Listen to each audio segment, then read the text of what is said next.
জ্যৈষ্ঠের এক সন্ধ্যায় কাশিমপুর গ্রামের রতন আর রমেশ বসে আছে কালুর চায়ের দোকানে।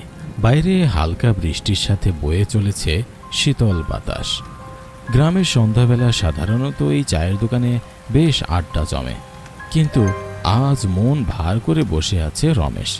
বাকি দুইজন অপেক্ষা কেবল একজনের জন্য, আর তিনি হলেন এই গায়ের মাস্টার মশাই। কিরে রমেশ, আজ এত চুপচাপ কেন? রমেশ কোনো উত্তর দেয় না। ধীরে ধীরে পকেট থেকে একটা সিগারেট বের করে ঠোঁটে চেপে ধরেছে। ধোয়ার কুণ্ডলি ধীরে ধীরে বাতাসে মিশে যাচ্ছে। কি গো গালুদা, আজ মাস্টারমশাই শরীর খারাপ করলো নাকি? কত সময় হয়ে গেল এখনো আসলো না। অন্য সময় তো সন্ধ্যা হতে না হতেই এসে বসে থাকে। আমিও ঠিক বুঝতে পারছি না বাবু, এতক্ষণে তো চলে আসার কথা, ও এসে পড়বে ক্ষণে। বয়স তো আর কম হলো না, তাই হয়তো একটু দেরি হচ্ছে, তার মধ্যে বৃষ্টির রাত। এর মধ্যে মাঝখান দিয়ে একটি সরু পথ দিয়ে ছাতা হাতে এগিয়ে আসছেন কাশিমগঞ্জ গ্রামের স্কুল শিক্ষক নির্মল ভট্টাচার্য। দোকানে এসে ঢুকতেই রতন বলে উঠে, এই যে মাস্টারমশাই, বহু বছর পর অবশেষে তাহলে এলেন। হ্যাঁ, আপনাকে ছাড়া যে সন্ধ্যার আড্ডাটা একদমই জমে না। মাস্টারমশাই, আপনার চা তৈরি করে রেখেছি, আমি জানতাম আর কিছুক্ষণের মধ্যেই আপনি এসে পড়বেন। হ্যাঁ, চটপট তোর হাতের বানানো আদা চা দে তো, মাথাটা বেশ ব্যথা করছে। নির্মল ভট্টাচার্য বেঞ্চে বসলেন, ছাতাটা এক পাশে রেখে হাত ঝাড়েন। চায়ের কাপ হাতে নিয়ে তিনি একটু অবাক হয়ে তাকান সবার দিকে। চায়ের আড্ডায় বসে মন মারা হয়ে কি যেন একটা ভেবে চলেছে রমেশ। চায়ের দোকানদার কালু সেটা লক্ষ্য করে বলে, এই যে রমেশদা, আজ তুমি কোনো কথা বলছো না, কি ভেবে চলেছ বলো তো? রমেশ অন্যমনস্ক হয়েছিল। কালুর কথায় একটু নড়ে চড়ে বসে উঠল। ও কিছু না, এমনি। কি বলছো? আমি সেই তোমার আসার পর থেকেই দেখছি তুমি কেমন যেন একটা কি যেন ভেবে চলেছ, আর তুমি বলছো এমনি। এবার মাস্টারমশাই ব্যাপারটা লক্ষ্য করলো, তারপর রমেশকে বলল, তাই তো। কিরে রমেশ, তোকে এত মন মরা দেখাচ্ছে কেন? কি হয়েছে কি তোর? হ্যাঁ। রতন আর রমেশ একে অপরের দিকে তাকায়। তারপর রমেশ বলে, না না মাস্টারমশাই, তেমন কিছুই না। কদিন ছেলের শরীরটা খুব একটা ভালো নেই, তাই একটু চিন্তায় আছি। আরে অত চিন্তার কিছু নেই, উপরওয়ালা তো সব ঠিক করে দেবেই। তোদের সবার কি অবস্থা এবার সেটা বল। আর অবস্থা, সারাদিন পরে চায়ের দোকানে আপনার গল্প না শুনলে কি আর মন ভালো হয়? হ্যাঁ, আজকে কিন্তু আমরা ভূতের গল্প না শুনে আপনাকে ছাড়ছি না। হ্যাঁ মাস্টারমশাই, এমন বয়সের ঠান্ডা পরিবেশে একটা জম্পেশ ভূতের গল্প ছাড়া জমছেই না।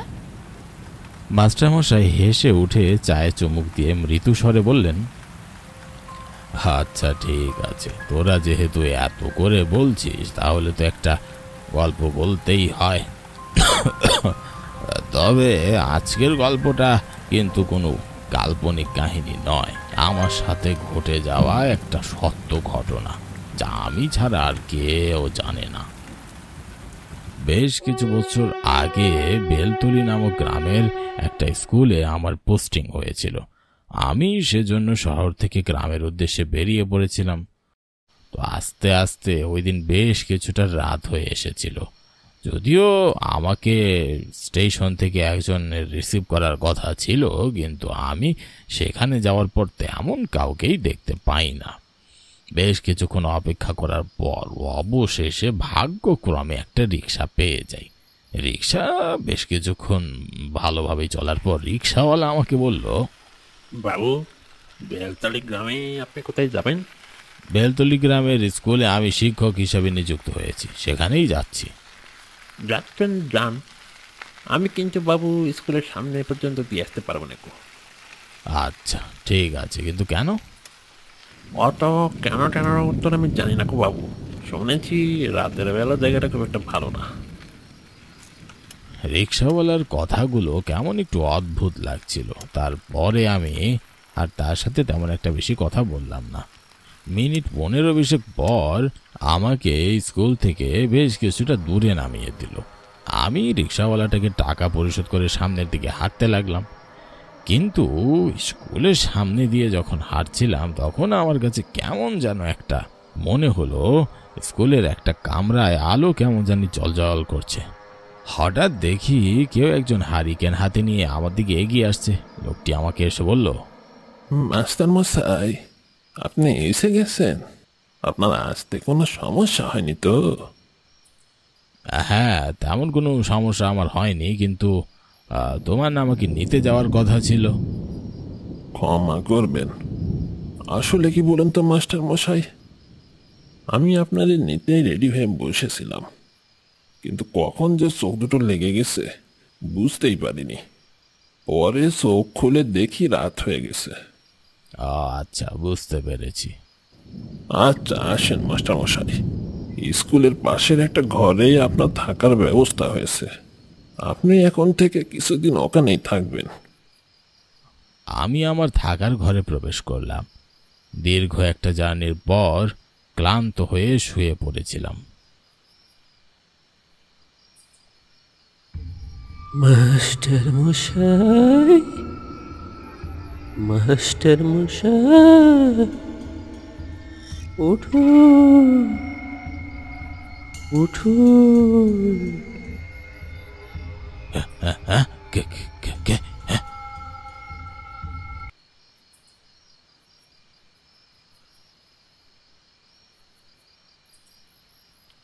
পরের দিন আমি স্কুল শেষে সন্ধ্যার দিকে ক্লান্ত শরীরে ফিরি। সারাদিন পড়ানো, নতুন পরিবেশ আর আগের রাতে সেই অদ্ভুত স্বপ্ন, সব মিলিয়ে মনটা ভার হয়েছিল। বাহিরে আকাশে তখনও মেঘ জমে আছে, মাঝে মাঝে দূরে বিদ্যুৎ চমকাচ্ছে। মনটা বলছিল আজ রাতে কিছু একটা ঘটবে। সেদিন রাতে যখন সব কাজ শেষ করে আমি বসেছিলাম, রাত্রিবেলা জানালা দিয়ে লক্ষ্য করলাম গতকালকের মতো সেই ক্লাসরুমের আলো আজও আবার জ্বলজ্বল করছে। কেন জানি মনে হচ্ছিল আজকে যদি আমি সেখানে যাই তাহলে আসল রহস্য ঠিকই খুঁজে বের করতে পারবো। একটা অজানা টান অনুভব করছিলাম। একবার কি গিয়েই দেখব। ছোটবেলা থেকে আমি বেশ কৌতূহল প্রবল। মাথায় কিছু একটা ঢুকলে সেটা শেষ না দেখা পর্যন্ত আমি থামি না। রাত তখন 11টার একটু বেশি বাজে, তাই সেদিন আমি হাতে একটা টর্চ লাইট নিয়ে নির্জন রাতে বেরিয়ে পড়লাম। ওই দিন আকাশটাও বেশ মেঘাচ্ছন্ন ছিল, মাঝে মাঝে বিদ্যুৎ চমকাচ্ছিল আর চারিদিকে বইছিল ঠান্ডা ঝড় ও বাতাস। আমি দূর থেকে একটু দেখার চেষ্টা করলাম, কিন্তু কোনো কিছুই আমার নজরে পড়ল না।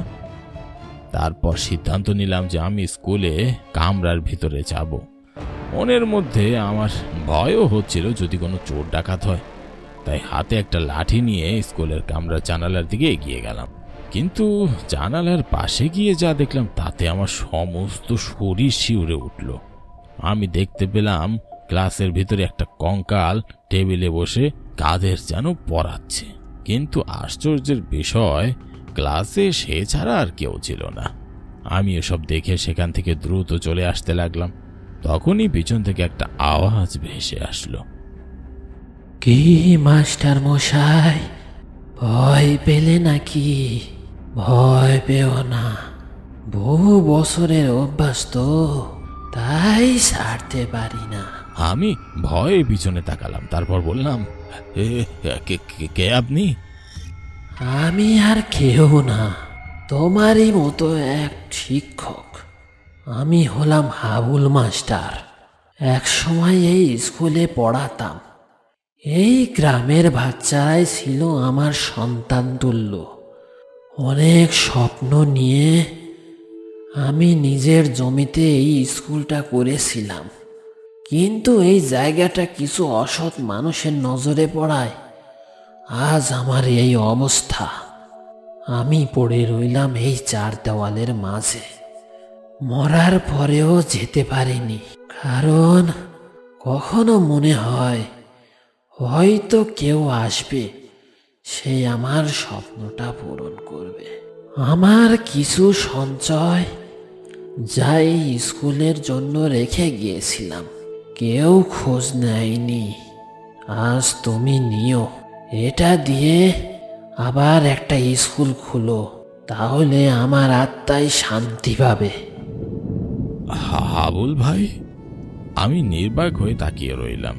বিদ্যুৎ এক ঝলক আলো ছড়িয়ে দিয়ে গেল, আর তার আগে কঙ্কাল হাবু মাছটা ধীরে ধীরে মিলিয়ে গেল বাতাসে। এই পর্যন্ত বলেই মাস্টারমশাই থেমে গেলেন। চায়ের থেকে ধোঁয়া উঠছে, বাইরে বৃষ্টি পড়ছে টুপটাপ করে। কালুর দোকানে এক মুহূর্তের নিস্তব্ধতা। মাস্টারমশাই, তারপর? তারপর আমি ঠিক করলাম সেই টাকাগুলো বৃথা যেতে দেব না। এই কাশিমগঞ্জে আমি একটা ছোট্ট স্কুল করে তুলি। পুরনো একটা গোডাউনের ঘর মেরামত করে এখন ওটাই নতুন আমার প্রাথমিক বিদ্যালয়। আপনি একাই এত বড় কাজ করলেন? একা বলো না রমেশ, আমার সঙ্গে ছিল এক অতৃপ্ত আত্মার আশীর্বাদ। একজন শিক্ষক যে মৃত্যুর পরও তার ছাত্রদের জন্য স্বপ্ন দেখে গেছে। চা তো ঠান্ডা হয়ে গেল, কিন্তু আপনার গল্পে যে আমাদের হৃদয় ভেঙে চুরমার হয়ে গেল মাস্টারমশাই। সেই রাতে চায়ের দোকানে বৃষ্টির আওয়াজে মিশে গিয়েছিল এক নিঃশব্দ শিক্ষকের কষ্ট আর এক জীবিত শিক্ষকের অভিজ্ঞতা। বাইরে অন্ধকার থাকলেও দোকানের ভিতরটা আলোর মতো উজ্জ্বল হয়ে উঠেছিল।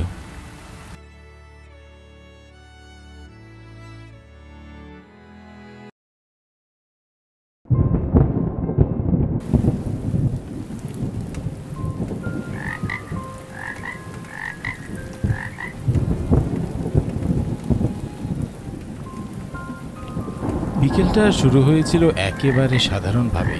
মনে হচ্ছিল শহর থেকে ফিরে গ্রামের শান্ত রাস্তায় হাঁটা হবে, শুধু বন্ধু আর স্মৃতির সাথে। অনেক বছর পর দেখা প্রসেনের সাথে মনের ভেতরটা কেমন যেন আনন্দে ধকধক করছিল। কিন্তু সময় সে তো কখনোই সাবধান করে আসে না।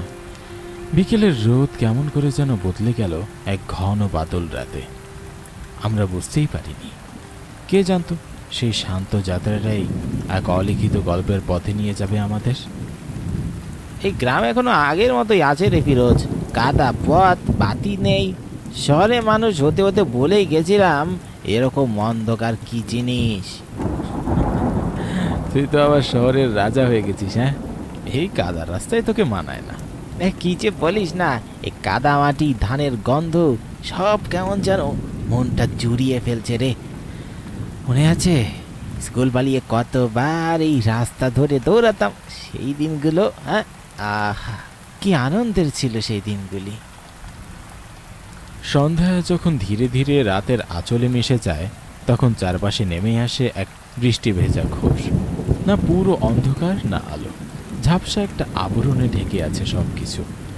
বৃষ্টি আর বজ্রপাতের মাঝে বন্ধুর সাথে হাঁটতে একটা অন্যরকম অনুভূতি কাজ করছিল।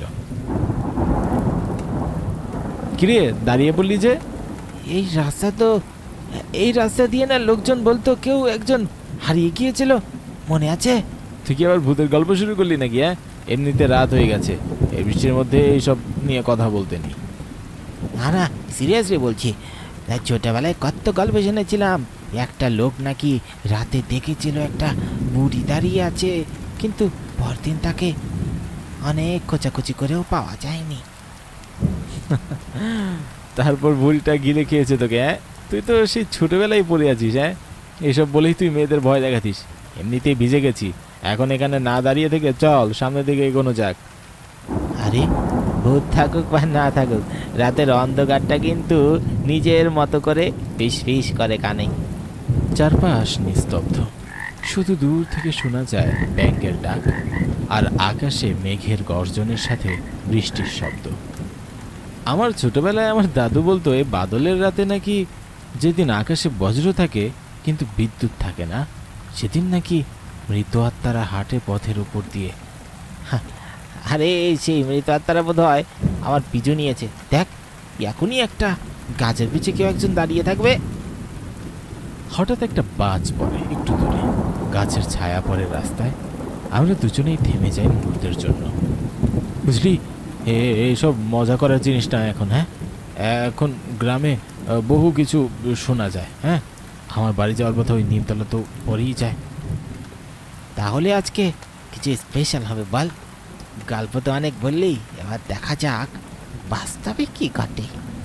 আস্তে আস্তে বৃষ্টির গতি বাড়তে থাকে আর আমরা দ্রুত পা চালানো শুরু করি।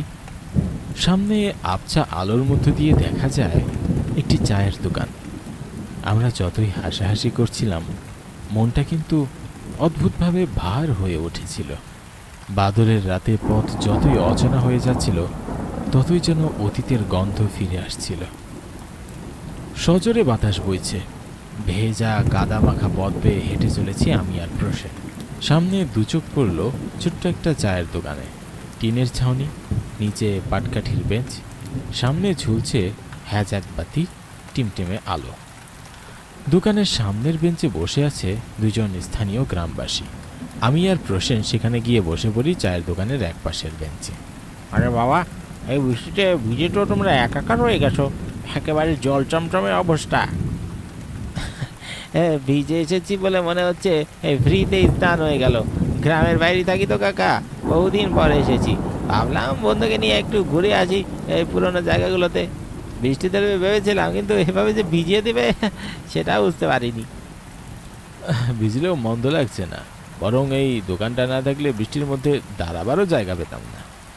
মশাই, আপনার কুটের দিকে এলেন জুনি? আমরা শহর থেকে এসেছি বহুদিন পরে গ্রামের উদ্দেশ্যে। আমার বন্ধু ফিরত যাবে নিমপুর গ্রামের দিকে, আর আমি যাব তার পাশের গ্রামে। নিমপুর গ্রাম? ওইদিকে তো তাহলে তো নিমতলার রাস্তা পড়ে। নিমপুর গ্রামের কথা শুনে লোকটার মুখে কেমন যেন একটু চিন্তার ভাঁজ পড়ে। হ্যাঁ, ওই রাস্তা ধরেই তো ফিরতে হবে আমাকে। তো এত অবাক হচ্ছেন কেন? এই রাস্তা তো একা পার হওয়ার মতো না, বিশেষ করে রাতের বেলা তো নয়। আরে দাদা, ভৌতিক গল্প শুরু করলেন নাকি?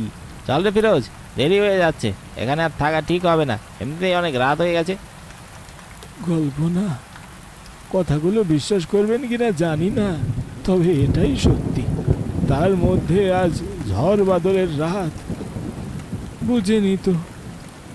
আরে না না, ওটাও ভয় পাবেন না, এসব গ্রামের গুজব। বাতাসে একটু চাপা গন্ধ থাকলে সবাই ভূতের গল্প বানায়।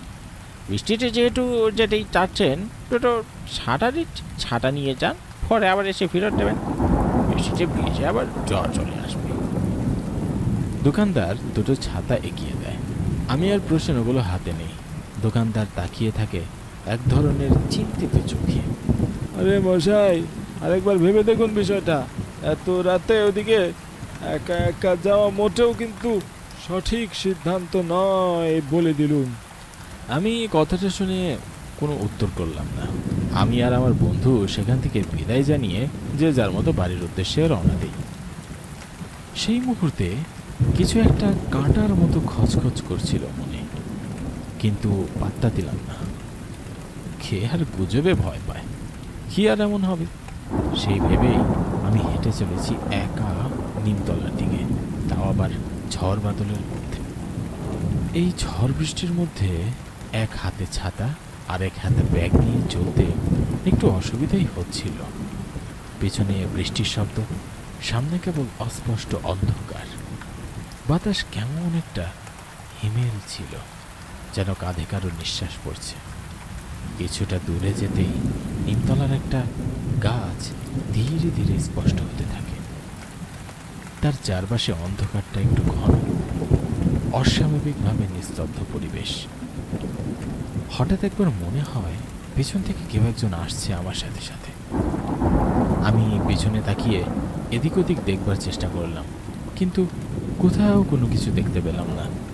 শুধু ঝিরঝির বৃষ্টির শব্দ আর বাতাসে ঠান্ডা শিরশিরে কাঁপুনি।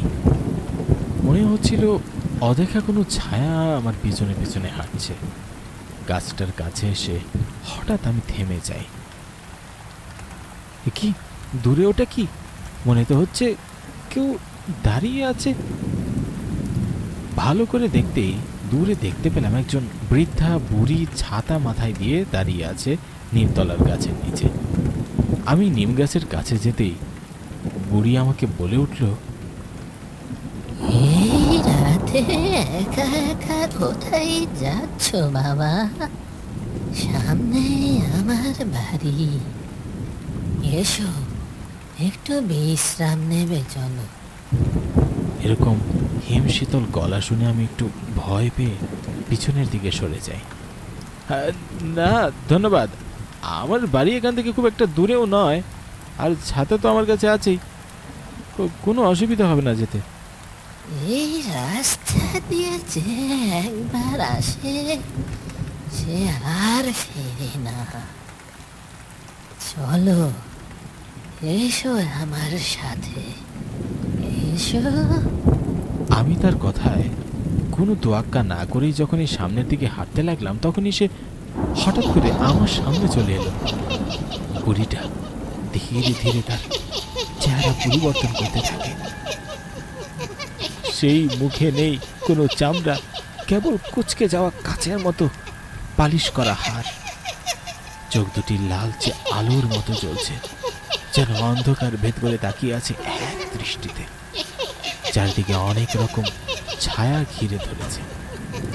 আমি বুঝতে পারি আমার সাথে খারাপ কিছু হতে চলেছে। কে আছো, বাঁচাও! পিছনে দৌড় দিতে গিয়ে দেখি পা যেন আটকে গেছে মাটিতে, শরীরটা নড়াতে পারছি না। ছায়াগুলো আমার চারপাশে ঘুরছে, ফিসফিস করে কিছু অজানা একটা ভাষায় কিছু একটা বলছে। গলা শুকিয়ে যাচ্ছে আমার, শব্দ বেরোচ্ছে না মুখ দিয়ে। আমি বুঝলাম আমি ওদের চোখে পড়ে গেছি, এখান থেকে আমার আর কোনো নিস্তার নেই। হঠাৎ ঝাপসা বৃষ্টির মধ্যে দিয়ে হারিকেনের ম্লান আলো চোখে পড়ে। সেই আলো ধীরে ধীরে এগিয়ে আসছে আমার দিকে। এটা তো চায়ের দোকানের সেই দুটো লোক। তাদের দুজনকে দেখে সঙ্গে সঙ্গে চারপাশের ছায়া একে একে মিলিয়ে যেতে শুরু করে, যেন আলো দেখে পালিয়ে যাচ্ছে তারা। বুড়িটা থেমে যায় এক পলক, তার ছায়া গাছের কাণ্ডে মিশে যায়, তারপর এক ঝাপটায় অদৃশ্য হয়ে যায়। আমি তখন মাটিতে বসে পড়ি, পা দুটো ভিজে কাদায় আটকে গেছে, সারা শরীর কাঁপছে আমার। এজন্যই তো বারণ করেছিলাম মশাই, এরকম কিছু একটা হবে এটা আশঙ্কা করেইছিলাম, তার জন্যই আপনার খোঁজে বেরিয়ে পড়ি।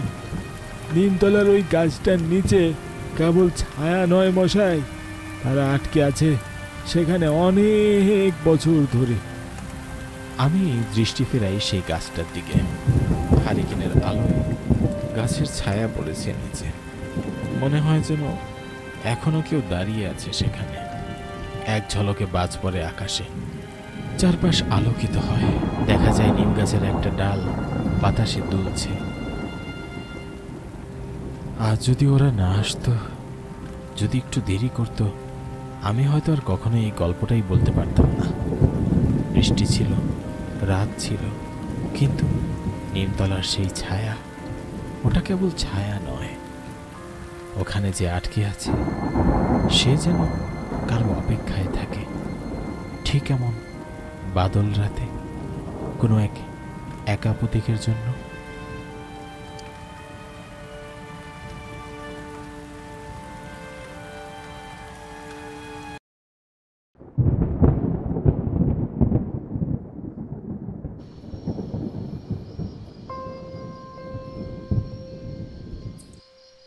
নয়নপুর গ্রামের এক কোনায় বাঁশ টিনের ছইওয়ালা একটা ছোট্ট ক্লাব ঘর আছে।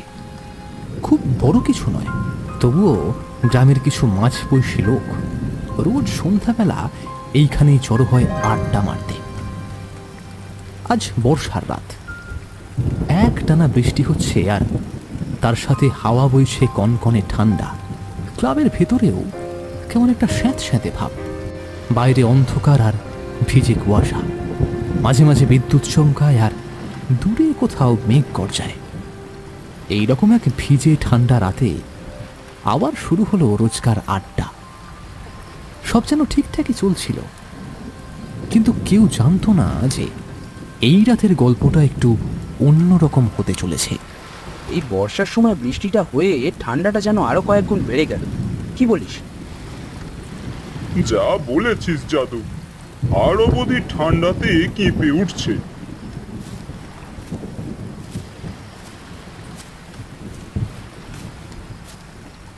যাদব আর নগেন কথা বলতেই ভিতরে ঢুকলো পাঁচু। এই তো পাঁচু চলে এসেছে, তোর অপেক্ষাতেই ছিলাম। চলে এসেছি, চিন্তা নেই। পাঁচু মাটির ভারে গরম গরম চা ঢালে। গরম চায়ে চুমুক দিয়ে সে বলে, ঠান্ডা থেকে বাঁচালি বন্ধু। হরেনের হাতের আদা চা খেয়ে শরীরটা যেন ঠান্ডা থেকে বাঁচলো। ধুর, এ আর তেমন কি কাজ? বাড়ি থেকে গানে আসার পথে হরেনের চায়ের দোকান পড়ে, তাই চা সাথে করেই আনি। গল্প করতে করতে কখন যে তিনজনে 2 কাপ করে চা খেয়ে ফেললো কেউ বুঝতেই পারল না। ও আরেকটা কথা তো বলতেই ভুলে গেছিলাম, কালকে থেকে হরেন আবার আলুর চপ, মাছের চপ ভাজবে। বাহ, তাহলে তো আরো ভালো হলো, চপ খাওয়া যাবে কালকের থেকে। শুধু তাই নাকি, হরেন বলেছে সামনে সপ্তাহ থেকে মাংসের চপও রাখবে। আরে এ তো সোনায় সোহাগা। কি বলিস যাদব?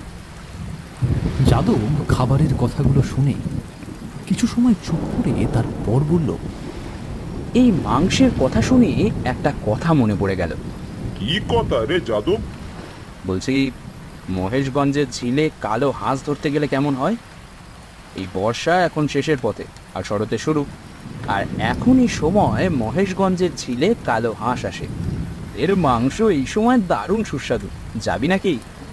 মহেশগঞ্জের ঝিলে কালো হাঁস? হ্যাঁ, শুনেছি বটে অনেকের কাছে, তবে সেখানে যাওয়াটা নাকি ভয়ঙ্কর। ঠিক বলেছিস পাঁচু, আমিও একই কথা শুনেছি। শোনা যায় যারা ওখানে রাতে গেছে আর ফেরেনি, আর যারাও ফিরেছে তাদের অবস্থা হয়েছে ভয়ঙ্কর। আরে ধুর, ওসব গাঁজাখুরি গল্প ছাড়া আর কিছুই না, বুঝলি? না রে, শোনা যায় কালো হাঁসের বেশে ঝিয়েরা ওখানে থাকে বছরের এই সময়। দিনের বেলা তারা জলের নিচে থাকে আর রাত হলেই বেরিয়ে আসে। আরে বাবা, এই জন্যই তো বছরের বাকি সময় ঝিলের জলের রং থাকে সবুজ, আর এই সময় হয়ে যায় কালো। এমনকি এই সময় ওখানে কেউ মাছ শিকার অবধি করে না। সবাই বলে বোয়াল মাছের লোভেই নাকি এখানে আসে ওরা। ঠিক তাই, বর্ষা শেষ আর শরতের শুরুতেই বোয়াল মাছ এখানে আসে, আর এই সময়টা চলে গেলে বোয়াল মাছ আর থাকে না। যাদব নগেন আর পাঁচুর সব কথাই হেসে উড়িয়ে দেয়, আরও স্থির করে যে আজ রাতেই মহেশগঞ্জে ঝিলে যাবে কালো হাঁস ধরতে। পাঁচু আর নগেন বারংবার না করলেও যাদব তাতে একটুও কান দিল না। ওদের মুখে ভয়ের গল্প শুনে শুধু হেসেই উড়িয়ে দিল সবকিছু, যেন মনে মনে ঠিক করে নিয়েছে যাই হোক না কেন আজ রাতে মহেশগঞ্জে ছিলে ও যাবেই। তার চোখে যেন এক ধরনের অদ্ভুত জেদ, আর মনের ভেতর যেন প্রমাণ করার তাগিদ ও ঠিক আর বাকি সবাই ভুল। কি দরকার বলতো বেঘরে প্রাণটা দেওয়ার? এই তো বেশ আছিস। এই কথা ঠিক, এখানে কালো হাঁস পাওয়া যায় না। শুক্রবারের হাট থেকে রাজহাঁস কিনে খেয়ে নিও, নাইলে আমি নিয়ে আসবো নয়। তবে ওখানে যেও না। যাদবের তখন এক প্রকারের জেদ চেপে গেছে মহেশগঞ্জের ছিলে যাওয়ার জন্য। ও কালো হাঁস ধরে এনে পাঁচু এবং নগেনের কাছে প্রমাণ করতে চায় ওরা ভুল আর সে একমাত্র ঠিক। তোমরা চিন্তা করো না, আমি ঠিক কালো হাঁস নিয়েই ফিরবো, আর তোমাদের যাওয়ার দরকার নেই, আমি একাই সবটা করে নেব। যাদব যে রেগে গিয়ে এই কথাগুলো বলছে তা বুঝতে অসুবিধা রইল না বাকি দুজনের। যথারীতি সেদিন রাতে যাদব কালো হাঁস শিকারের জন্য রওনা দেয় মহেশগঞ্জের ঝিলের দিকে। সেদিন আকাশ ছিল মেঘলা, আর মাঝে মাঝেই ঝিরিঝিরি বৃষ্টি পড়ছিল। গ্রামের ফাঁকা রাস্তা ধরে যাদব এগিয়ে চলেছে ঝিলের দিকে। বৃষ্টির রাত, তার মধ্যেই শীতটাও চাঁকিয়ে পড়েছে, তাই একটাও জনপ্রাণীর হদিশ নেই রাস্তায়। উফ, আজকে রাতেই আবার বৃষ্টিটা হবার ছিল, যেন হাড় অবধি কেঁপে উঠছে। আর আজ যদি অন্তত একটা কালো হাঁস ধরে এনে নগেন আর পাঁচুকে না দেখাই, তাহলে আর সম্মান থাকবে না, ভাববে আমি ভাওতা কথা বলছিলাম। যাদব মনে কিছুটা জোর নিয়েই দ্রুত পা চালাতে শুরু করে। হাতে থাকে শিকারের সরঞ্জাম। মহেশগঞ্জের ঝিলের কাছে যখন সে পৌঁছল তখন রাত গভীর হয়েছে। অনেক দূরের গির্জার ঘণ্টাধ্বনির শব্দ জানান দিল রাত 12টা পেরিয়েছে। ঝিলের কাছে গিয়ে যে বিষয়টা দেখে যাদবের একটু বেশি অবাক লেগেছিল তা হলো ঝিলের জল কালো। জলের রং যে এতটাও কালো হতে পারে তা নিজের চোখে না দেখলে বিশ্বাস করা যায় না। আর রাতের অন্ধকারে একটু বেশি যেন কালো লাগছে তাকে। চারিদিকে ঝোপঝাড়ে পূর্ণ। বিগত বেশ কিছুদিন এদিকে কারোর আসা হয়নি, তা যাদব সহজেই বুঝতে পারল। যাদবের মনে এবার বেশ খানিকটা ভয়ের সঞ্চার হতে থাকে, কারণ ঝিলের পাশের পরিবেশটা একটু বেশি রকমের শান্ত আর আবহাওয়াটা যেন একটু বেশি ঠান্ডা। তাও যতটা সম্ভব মন শক্ত করে নিয়ে ঝিলের কাছে একটি তুলনামূলক পরিষ্কার জায়গা দেখে হাঁস মারা সরঞ্জাম নিয়ে বসে পড়ে সে। ওরে বাবা রে, এই ঠান্ডা বাতাসের মধ্যে হাড়গুলো সব কাঁপিয়ে দিচ্ছে। জায়গাটা দেখতেও তো কেমন একটা সুবিধার মনে হচ্ছে না। ভয়টা কাটাতে পকেট থেকে একটা বিড়ি বের করে মুখে নেয় সে। দেশলাই জ্বালিয়ে বিড়িটা ধরাতে যাবে ঠিক তখনই আপনা থেকে দেশলাইটা নিভে যায়, বা বরং বলা ভালো কেউ একটা নিভিয়ে দেয়। বাতাসে তখন হাওয়া নেই বা ওর পাশেও কেউ বসে নেই। তাহলে হয়তো আসার সময় বৃষ্টিতে একটু ভিজেছিল বলেই কাঠিগুলো সেই জন্য নিভে যাচ্ছে। এই ভেবে সে নিজের মনকে সান্ত্বনা দেওয়ার চেষ্টা করে। যাই হোক, এবার অপেক্ষা করার পালা। এর মধ্যেই আরো ঘণ্টাখানেক অতিবাহিত হয়েছে। যাদবের চোখ ঘুমে বন্ধ হয়ে আসছে। এমন সময় হঠাৎ আওয়াজ এলো। তন্দ্রা নিমেষে কেটে যায় যাদবের। সামনের দিকে তাকাতেই সে অবাক হয়ে যায়। দেখে কালো কুচকুচে কিছু হাঁস ঝিলের জলে চড়ে বেড়াচ্ছে, আর কিছু অদ্ভুত শব্দ ওদের মুখ থেকে বেরিয়ে আসছে। হাঁসের মুখে এমন অদ্ভুততর আওয়াজ যাদব আগে কখনো শোনেনি। কিছু সময় এইভাবে হাঁসগুলোর দিকে তাকিয়ে থাকে যাদব। কি অপূর্ব দেখতে! হাঁসগুলো সাধারণ দেখা হাঁসগুলোর থেকে অনেক বড়। দিঘির জলে চড়ে বেড়াচ্ছে আর মাঝে মাঝেই জলের নিচে ডুব মেরে বড় আকারের বোয়াল মাছ তুলে আনছে। ও যে এখানে কি করতে এসেছিল সেটাই যেন ভুলে গেছে সে। হঠাৎই তার মনে পড়ল সে কি করতে এসেছে।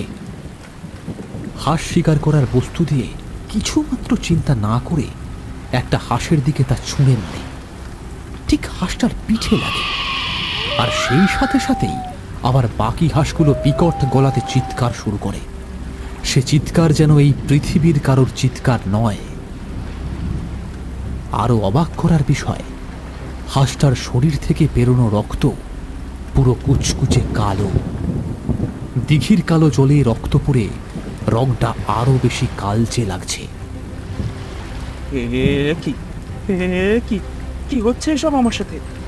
এবার সবকটা হাঁস একসাথে যাদবের দিকে তাকায়, আর ধীরে ধীরে তাদের চেহারা পাল্টে যেতে থাকে। কালো হাঁসের পেছন থেকে বেরিয়ে আসে কিছু ভয়ঙ্কর চেহারা। গায়ের রং কুচকুচে কালো, লাল চোখ, মাথার মাঝখানে সামান্য চুল আর হাতের লম্বা নখ। ভয়ে কাঁপতে শুরু করে যাদব। হায় রে হায়, সবাই ঠিকই বলেছিল। ঝিলে সত্যি জিন থাকে। আমি না শুনেই চলে এলাম। এরা তো হাঁস না, এরা যে জিন। যাদব আর বসে থাকতে পারে না, উঠে পালাতে যায়। আর ঠিক তখনই দেখে তার পেছনে দাঁড়িয়ে আছে আরো বড় আকারের একটা জিন। এক পা দুপা করে পেছনের দিকে যেতে থাকে সে, আর কিছুটা পেছোতেই দিঘির জলে পড়ে যায়। কি ভীষণ ঠান্ডা! এ যেন একটু বেশি ঠান্ডা। সাঁতরে পাড়ে ওঠার চেষ্টা করে, কিন্তু পারে না। পিছন থেকে সেই ভয়ঙ্কর চেহারা জিনেরা ওকে জলের ভেতরে টেনে নিয়ে যেতে থাকে। বেশি সময় ওদের সাথে পেরে ওঠে না সে।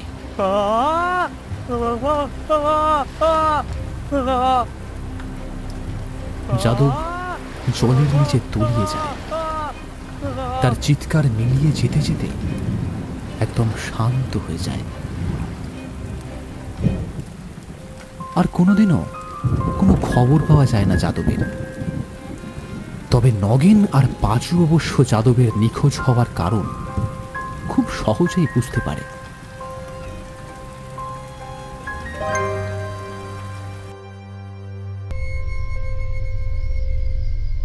আজ বুধবার, তাই নিমতলার বাজারটা লোকজনে ভরে উঠেছে। সবাই যে যার দৈনিক জীবনযাপনের জিনিসপত্র কিনছে। আশেপাশের গ্রামের মধ্যে এই হাট খোলায় একমাত্র বাজার। এই হাটে সুই থেকে শুরু করে হাতের দাঁত পর্যন্ত সবকিছুই মেলে। তাই সমস্ত জায়গা থেকে লোকজনেরা এখানে এসে ভিড় করে। বর্ষার শুরু, তাই বাজারটা লোকজনে গম গম করছে।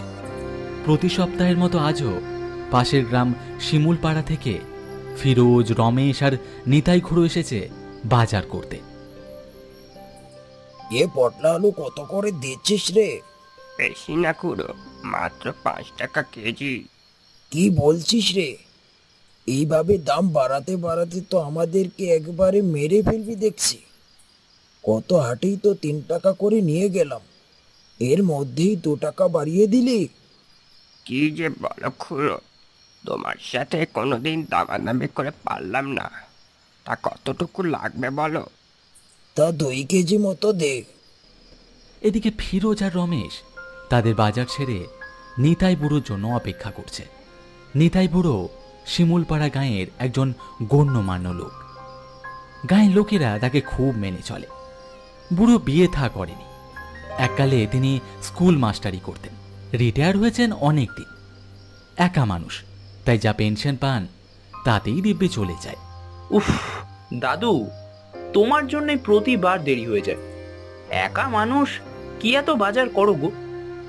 আরে আর বলিস না, পটলার দোকানে বেশি দেরি হলো। বেটা সব জিনিসের দাম বাড়িয়ে দিয়েছে। পরের হাটে ওর কাছে থেকে আর মালামাল নেওয়া যাবে না। হ্যাঁ কাকা, তুমি ঠিক বলেছো। গত শনিবার হাটেও সবজির দাম নিয়ে খুব ঝামেলা হয়েছিল ওর সাথে। আমি সেই থেকে ওর দোকানে আর যাই না। তাই তো আজ করিমের কাছ থেকে সব বাজার করলাম। আমারও ওর কাছে যাওয়া বন্ধ করে দিতে হবে। এখন চল, অনেক রাত হয়ে গেল। আকাশের মেঘ ঘনিয়ে এসেছে। এখানে আর দাঁড়িয়ে থাকলে চলবে না। হাট পেরিয়ে তার একটা ফাঁকা মাঠে এসে পৌঁছালো। সরু মাটির রাস্তা ধরে হেঁটে চলেছে তারা। রমেশ আর নিতাই খুড়ো আগে, আর তাদের পিছনে টর্চ হাতে ফিরোজ। এই এলাকাটা বেশ নিরিবিলি, লোকজনের বসবাস খুব একটা নেই। শিমুলপাড়া এখনো মাইল 3 পথ। শর্টকাট ধরলে তারা আরো তাড়াতাড়ি পৌঁছে যেতে পারে, কিন্তু সন্ধ্যার পর সেই রাস্তা দিয়ে কোনো মানুষের যাতায়াত নেই। গ্রামের লোকের কাছে অনেক কানাঘুষো শোনা যায়। এই পথটি নাকি ভালো নয়। এই পথের মাঝেই পড়ে বিক্রমের তালবাগান। সেখানে নাকি অনেকে অনেক কিছু দেখেছে। তাই যতই দেরি হোক, সন্ধ্যার পর সেই রাস্তা দিয়ে আর কেউ যাওয়া আসা করে না। নিতাই দাদু, চলো এই রাস্তা দিয়েই যাওয়া যাক। রাতটা অনেক হচ্ছে, তাড়াতাড়ি গায়ে পৌঁছে যাব। খেয়ে পেয়েছিস নাকি তুই? ওই রাস্তা দিয়ে গেলে আজ আর কাউকে বাড়ি ফিরতে হবে না। কেন? এই রাস্তায় কি আছে? আজ পর্যন্ত শুনে আসছি এই রাস্তায় যেতে নেই। আদেও কোনোদিন কেউ কিছু দেখেনি। বাবা ফিরোজ, রাস্তা খুব একটা ভালো নয়। লোকজনের বেশি যাতায়াত না থাকায় রাস্তার পাশে ঝোপ জঙ্গল হয়ে গেছে। রাত বিরাতে সাপ পোকের ভয়, তাই আর কেউ যায় না। না, আমি আজ এই রাস্তা দিয়েই যাব। দেখি এই রাস্তায় কি আছে। আর তাছাড়া আমাদের কাছে তো টর্চ আছে। দেখ ফিরোজ, একদম জেদ করিস না। বললাম তো, ওই রাস্তা দিয়ে যাওয়া ঠিক হবে না। যত সময় লাগুক এই রাস্তা দিয়েই যেতে হবে। ঠিক আছে, তাহলে তোমরা যখন যাবেই না, তখন আমি একাই চলে যাচ্ছি।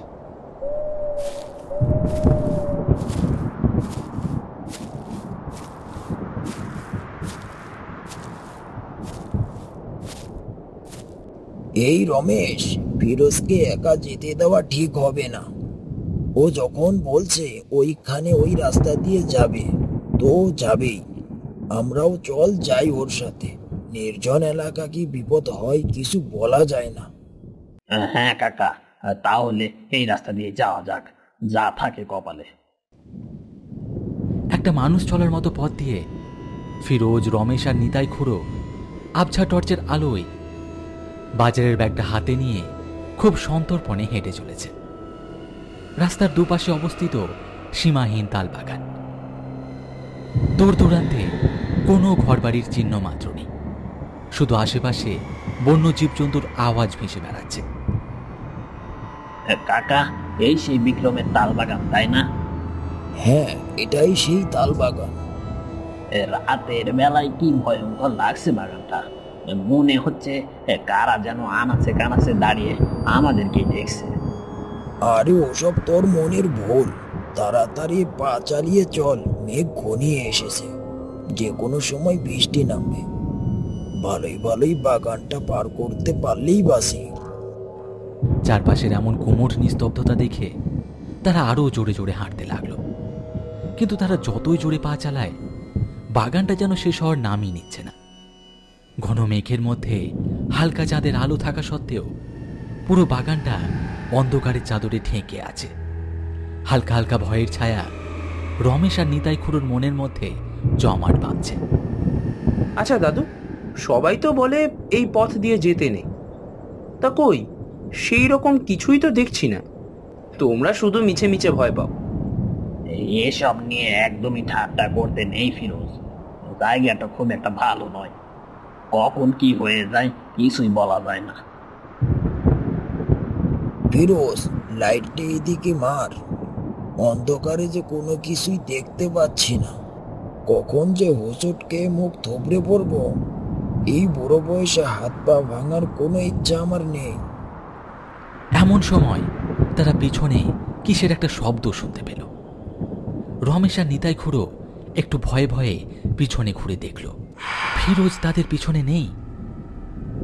কিছুটা দূরে তার হাতে থাকা টর্চ আর বাজারের ব্যাগটা মাটিতে পড়ে গড়াগড়ি খাচ্ছে। রমেশ আর খুড়ো এক দৌড়ে সেখানে এসে দাঁড়ালো। রমেশ মাটিতে পড়ে থাকা টর্চটি হাতে তুলে নিয়ে সেই আলোটি চারিদিকে ফেরালো। পুরো বাগানটি অন্ধকার, কেউ কোথাও নেই। ফিরোজ, ও ফিরোজ, ঝোপের মধ্যে লুকিয়ে আমাদের ভয় দেখাচ্ছিস? তাড়াতাড়ি বেরো বলছি। কোথাও কোনো সাড়া পাওয়া গেল না। পুরো বাগানটা ঠিক আগের মতোই নিস্তব্ধ। হঠাৎ তাদের কানের পাশ দিয়ে শোঁ করে বাতাস বয়ে গেল। সেই বাতাসে পুরো বাগানটা কেমন যেন নড়ে উঠল। দ্বৈতকার এক চেহারার ফিরোজের মুন্ডহীন দেহটাকে টানতে টানতে বাগানের এক পাশ থেকে আর এক পাশে নিয়ে যাচ্ছে। অজান্তেই রমেশের মুখ থেকে একটা ভয়ঙ্কর চিৎকার বেরিয়ে এলো।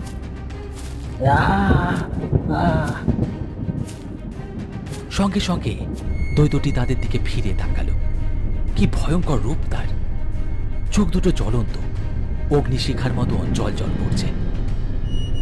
রমেশ আর নিতাই খুড়োর দাঁড়ানোর ক্ষমতা নেই, এখান থেকে পালাতে পারলেই বাঁচে। রমেশ তার হাতে থাকা টর্চ আর বাজারের ব্যাগ ফেলে দিয়ে গ্রামের দিকে দৌড়ালো। তার দেখা দেখি নিতাই খুড়ো পিছন পিছন দৌড়ালো।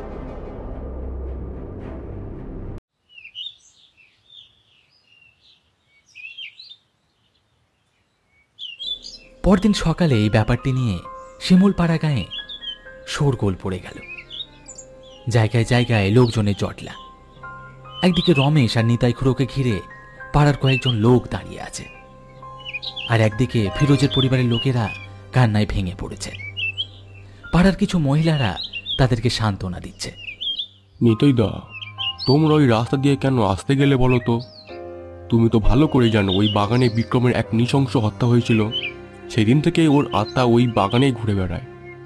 তোমরা যদি বাগানের রাস্তা দিয়ে না আসতে, তাহলে আর ফিরোজ যেভাবে মরতো না। আমরা কি ওই রাস্তা দিয়ে আসতাম?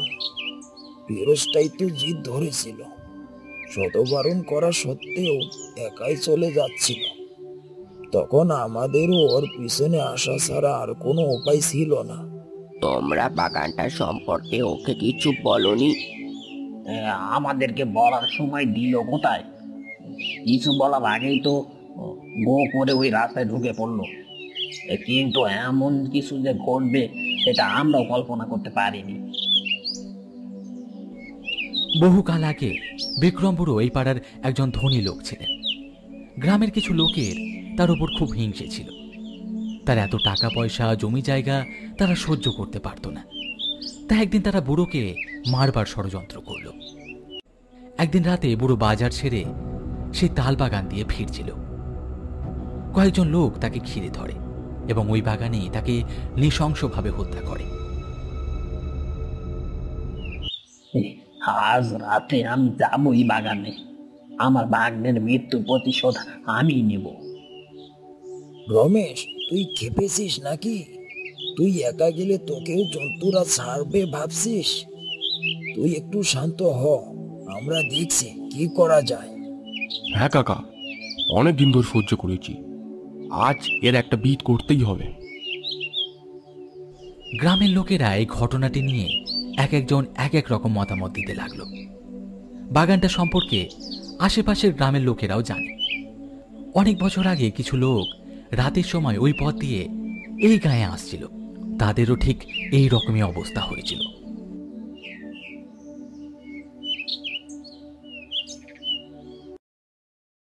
সেদিন রাতে ফিরোজের কাকা একাই হারিকেন হাতে বেরিয়ে পড়ে সেই বাগানের দিকে। শিমুলপাড়া তখন গভীর ঘুমে মগ্ন। ভাইপোর মৃত্যুর প্রতিশোধ নেওয়ার জন্য রমেশ তখন উন্মাদ হয়ে গেছে। খানিক পর রমেশ তাল বাগানে চলে এলো। কে আমার বাগানকে মেরেছিস? সাহস থাকে তো এখনই আয় বলছি। রমেশ কয়েকবার এমন ডাকার পর হঠাৎই পুরো বাগানটা তোলপাড় হয়ে গেল। তার সাথে শো শো শব্দ করে বাতাস শুরু হলো। তখনই সামনের একটি তাল গাছের মাথা থেকে একটা ছায়ামূর্তি লাফিয়ে নিচে পড়ল। তুই তোর ভাগ্নের মতো মরার জন্য এখানে এসেছিস? আয়, তোকেও তোর ভাগ্নের কাছে পাঠিয়ে দিই। কেন মেরেছিস তুই আমার ভাগ্নকে? কি দোষ ছিল ওর?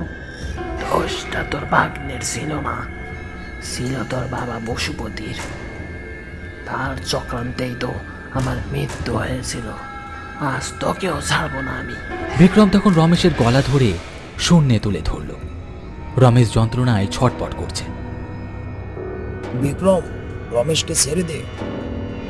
ওর বাবা তোর সাথে যা করেছে সেটা অন্যায়, কিন্তু তার শাস্তি রমেশ আর তার ভাগ্নেকে কেন দিচ্ছিস? ওকে এখনই ছেড়ে দিয়ে এই গা থেকে চলে যা, না হলে আমরা তোকে পুড়িয়ে ছাই করে দেব। এত বড় সাহস? আমাকে পুড়িয়ে ছাই করবি? তোদের কাউকে ছাড়বো না আমি। বিক্রম তখন রমেশকে ছেড়ে দিয়ে গ্রামের লোকেদের দিকে তেড়ে গেল। গ্রামের লোকেরা সবাই যে যার হাতে থাকা জ্বলন্ত মশাল বিক্রমের দিকে ছুঁড়ে মারল। সাথে সাথে তার দিয়ে আগুন ছড়িয়ে পড়ল। এক বিভৎস চিৎকারে কেঁপে উঠল সারা বাগান। এইভাবে আস্তে আস্তে বিক্রম আগুনে ছাই হয়ে বাতাসে মিশে গেল। চারিদিকে নেমে এলো একটা শান্তির পরিবেশ।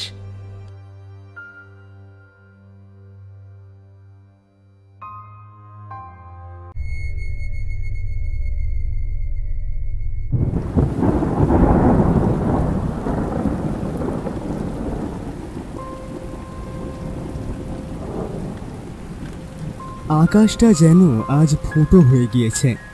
সন্ধ্যা থেকে যে বৃষ্টি শুরু হয়েছে থামার কোনো লক্ষণই নেই।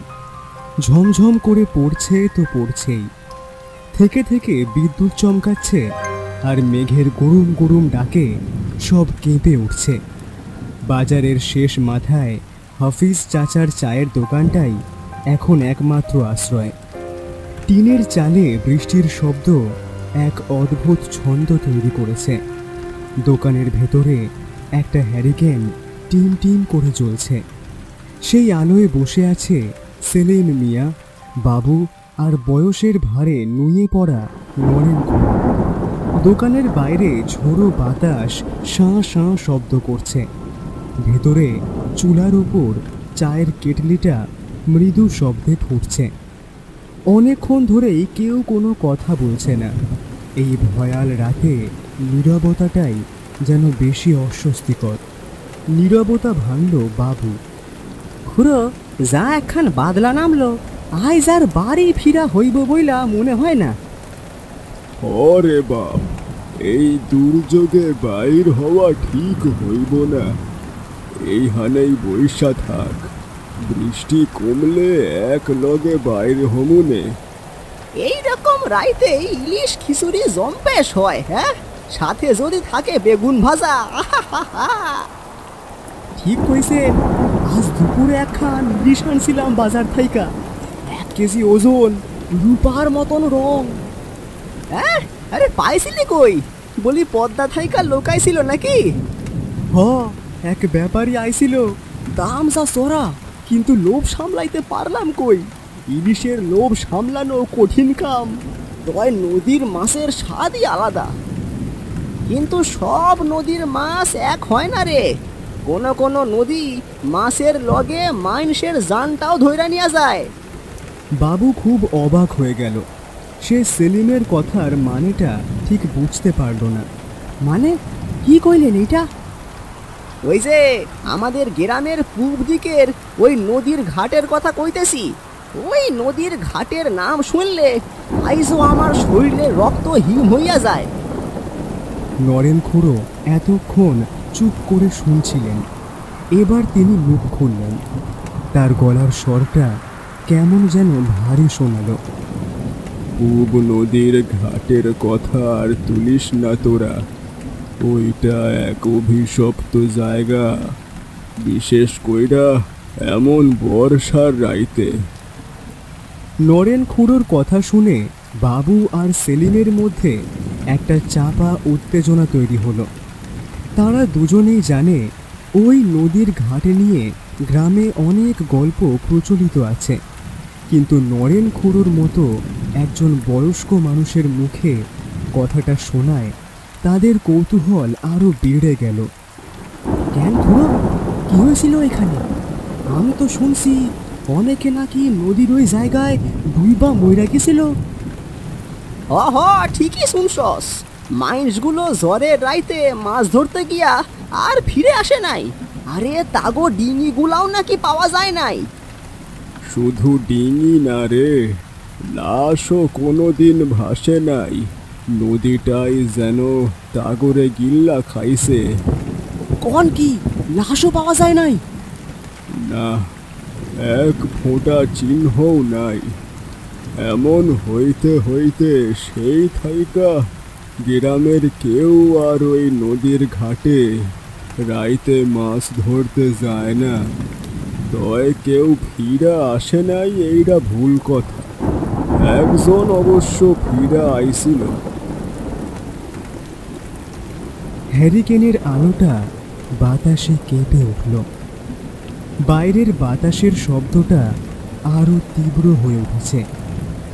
বলেন কি খুড়ো? আমি রমেন খুড়োর কাছেও শুনছিলাম ওই জায়গা নিয়ে নাকি কি একখান ঘটনা আছে, কিন্তু আমারে তিনি সেই ঘটনাখান খুইলা বলেন নাই। রমেন আমার চাচাতো ভাই, ওর মুখেই একখান ঘটনা আমি শুনছি। কি ঘটনা খুড়ো? এমন এক ঘটনা শুনছি যা শুনলে তোদের গায়ের লোম খাড়া হইয়া যাইব। শোন তাইলে, এইটা সেই 90-এর দশকের ঘটনা। আরে এই বাদলায় যাইবি কই কাশেম? জানটা কি তোর সস্তা নাকি? তখন ছিল বর্ষার রাত। মুষলধারে বৃষ্টির সাথে পাল্লা দিয়ে চলছে ঝোড়ো বাতাস। কাশেমের বাড়ির দাওয়ায় টিম টিম করে চলছে একটা হ্যারিকেন। দাওয়ায় বসে আছে কাশেম আর রমেন। আরে কি যে কও, নদী এখন মাছে ভইরা গেছে। আজ না গেলে সব মাছ আর একজনে ধইরা নিয়ে যাইব। আরে এই জায়গার কথা ভুইলা যা, ওই ঘাট ভালো না, বিশেষ কইরা এই অমাবস্যায় রাইতে। বলি এমনে এমনে কি আমরা ওই পাশের গ্রামের নদীর ঘাটে গিয়া মাছ ধরি। রমেনের গলার স্বরটা কেমন যেন কেঁপে উঠল। তার চোখে মুখে একটা চাপা ভয়। দূর দূর, তোমাকে সাপাসাপিতেই অত দূরে যাইয়া মাছ ধরা লাগে, অথচ ঘরের কাছেই নদীর ঘাট। কি যে করো তোমরা? ওই ঘাট জব্বার রে খাইছে, তোর মনে নাই? 2টা বছর হইয়া গেল, এমনই একখান বাদলার রাইত ছিল। মনে থাকবো না কেন? জব্বার ভাইরে আমি ভুলে যাইব, কিন্তু ডরের কাছে পেট মানে কই? ঘরে মারা অসুস্থ, ওষুধ কিনন লাগবো। কাশেমের গলায় জেদ আর অসহায় ভাব মিলে মিশে একাকার। সে জানে রমেন তার ভালো চায়, কিন্তু পেটের খিদে আর মায়ের অসুস্থ মুখটা যখন চোখের সামনে ভাসে, তখন কোনো ভয়ই আর ভয় বলে মনে হয় না। টাকার দরকার সবারই আছে, কিন্তু জানের দাম কি টাকার চাইতে কম? জব্বারেরও টাকার খুব দরকার ছিল, বেচারার পোলাডার কি অসুখ, কিন্তু শেষে কি হইল? নদী তো ওরে নিয়ে গেল। দুজনেই কেমন গম্ভীর হয়ে গেল। জব্বার আর রমেন ছিল এক আত্মা। একজনের বিপদে আর একজন ঝাঁপিয়ে পড়ত। জব্বারের ছেলের অসুখের সময় রমেন নিজের শেষ সম্বলটুকু বন্ধুর হাতে তুলে দিতে দ্বিধা করেনি, কিন্তু সেই জব্বার হারিয়ে গেল। কাশেমের ভেতরটা কেমন যেন করে উঠল। যা হওয়ার হইব, কিন্তু আমার যাওয়া অবশ্যই লাগবো। চিন্তার কোনো কারণ নাই। তুমি যেমন ভাবতেছো অমন কিচ্ছু হইব না। এখন তুমি বাড়ি যাও, তাইলে সকালে দেখা হইব। কাশেম আর এক মুহূর্ত দাঁড়ালো না। গায়ের গামছাটা মাথায় জড়িয়ে সে রাস্তায় পা রাখল। ঝোড়ো বাতাস যেন ওকে উড়িয়ে নিতে চাইছে। রমেন পেছন থেকে চেঁচিয়ে উঠল, কাশেম, কথা শোন, যাইস না। আরে এই পোলাটা কথা শুনবো না। কিন্তু রমেনের ডাক বৃষ্টির আওয়াজে হারিয়ে গেল।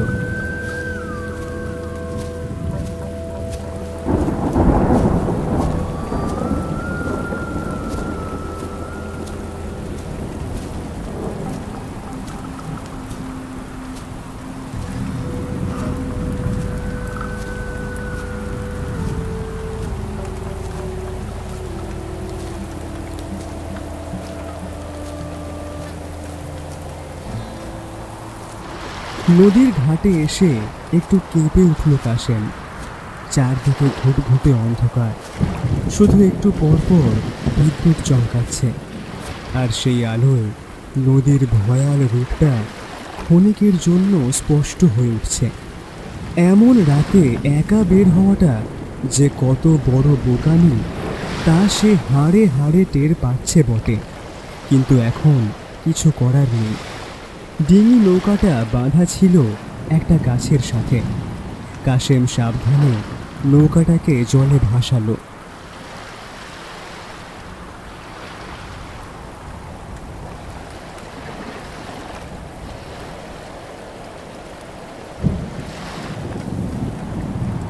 এক জায়গায় থেমে জাল ফেলতে গিয়েই কাশেম প্রথমবার জিনিসটা খেয়াল করল। বেশ খানিকটা দূরে একটা টিমটিমে আলো জ্বলছে। এই দুর্যোগের রাতে এখানে সে ছাড়া আর কে আসার সাহস করবে? কেরা ওইখানে? কেউ আসে নাকি? কৌতূহল আর সামান্য ভয় নিয়ে কাশেম সাবধানে বৈঠা বেয়ে আলোর দিকে এগোতে লাগলো। আলোটা এখন আরেকটু স্পষ্ট। হ্যাঁ, একটা হ্যারিকেনের আলোই বটে, আর আলোর নিচে আবছা একটা মানুষের অবয়ব দেখা যাচ্ছে। লোকটা এক মনে জাল ফেলে যাচ্ছে, কিন্তু অদ্ভুত ব্যাপার হলো লোকটার সাথে কোনো নৌকা নেই। কাশেম তখনও অন্ধকারে ঠিক বুঝল না সেখানে নৌকা না থাকলে লোকটা কিসের উপর দাঁড়িয়ে আছে। ভাই, ও ভাই, শুনতাছেন?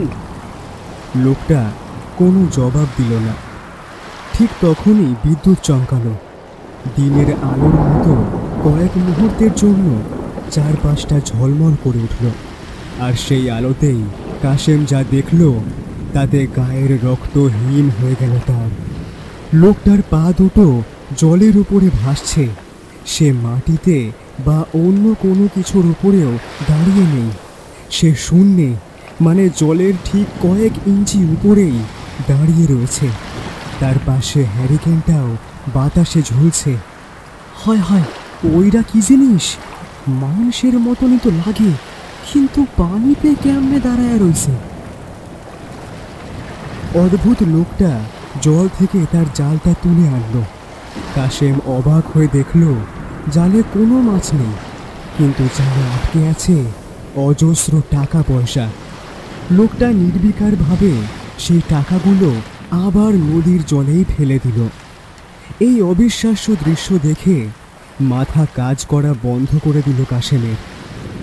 এইটা কি তাইলে কোনো জিন? মাছ না উঠা টাকা উঠতাছে, আবার ফালাইও দিতাছে। এইসব কেমন ব্যাপার সেপার? কাশেম বইটা হাতে নিল, পালাতে হবে, কিন্তু নৌকাটা ঘোরাতে গিয়েই ঘটল অঘটন। সেই প্রেতাত্মা তার কাজ থামিয়ে দিল। এরপর সে কাশেমের দিকে তাকালো।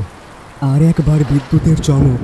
সেই আলোয় কাশেম এবার তার মুখটা স্পষ্ট দেখতে পেল। আরে জব্বার ভাই না, আপনি এইখানে কেমনে? ওইখানে ওইখানে দেখ। জব্বার তার আঙুল দিয়ে কাশেমের নৌকার পাশে একটা নির্দিষ্ট জায়গার দিকে ইশারা করল। কাশেম প্রথমে কিছুই বুঝল না। জব্বার ভাই, কি দেখাইতেছেন? ওইখানে কি দেখুম? কি আছে ওইখানে? ওইখানে দেখ। একটা অদ্ভুত শব্দ বেরিয়ে এলো জব্বারের গলা থেকে, যেন বাতাস আটকে গেলে যেমন শব্দ হয় তেমন। শব্দটা শুনে কাশেমের গায়ের লোম খাড়া হয়ে গেল। এটা কোনো মানুষের গলা নয়। আমারে মাফ কইরা দেন জব্বার ভাই, আমি সইলা যাই, আমি কাউরে কিছু কমু না। ওইখানে দেখ না, ওইখানে দেখ, দেখতে হইব। কি কি আছে ওইখানে? দেখলেই বুঝবি। জব্বার এবার তার আঙুলটা একটু নামিয়ে জলের নিচের দিকে ইশারা করল। নিচে দেখমু, এইটা কইতেছেন? কাশেম ঝুঁকে দেখার চেষ্টা করল, কিন্তু কিছুই দেখা গেল না। ঘোলা জল আর আবছা অন্ধকার ছাড়া আর কিছুই নেই। চল, জাল ফেল। ও আচ্ছা, এইবার বুঝতে পারছি, জাল ফেলতে হইব। কাশেম কাঁপা কাঁপা হাতে জালটা ছুঁড়ে মারল জব্বারের ইশারা করা জায়গায়। জালটা পড়ার পর সে আস্তে ধীরে টানতে শুরু করল। জাল বেশ ভারী লাগছে। মাছের ঝাঁক পড়লে যেমন লাগে তেমন কিন্তু নয়, অন্যরকম একটা ভার, যেন কোনো পাথর বা অন্য কিছু আটকে গিয়েছে। অবশেষে জিনিসটা উঠে এলো, একটা পুরনো শ্যাওলা পড়া টিনের বাক্স। বেশি বড় নয়, কিন্তু বেশ ভারী। জব্বার ভাই, এই বাক্স এইখানে কি কইরা আইলো? আর এই বাক্সের কথা আপনি বা জানলেন কেমনে?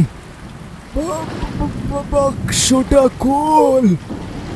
বাক্সটার ডালায় একটা পুরনো তালা লাগানো, কিন্তু সেটা মরিচা ধরে প্রায় অকেজো। কাশেম সামান্য চাপ দিতেই সেই ডালাটা খুলে গেল। আর খোলার সাথে সাথেই কাশেম যা দেখল তাতে তার চোখ ছানা বড়া হয়ে গেল। বাক্সের ভেতরটা টাকার বান্ডিল দিয়ে ভর্তি। এত টাকা! এই নদীর নিচে এত টাকা কার পয়রা ছিল? আমার টাকা, এইটা আমার বাক্স। রমেন, রমেন রে দিবি এই টাকা। এই টাকাগুলো কেন রমেনকে দিতে হবে সেটা কাশেম কোনোভাবেই বুঝল না। আমার এই কথাটা রাখিস। রমেন রে, রমেন রে টাকাটা দিয়া দিস। ঠিক আছে, ঠিক আছে, আমি দিমু জব্বার ভাই, আমি ওরা দিয়া দিমু। আমি রমেন ভাইরে এই টাকা পৌঁছায় দিমু।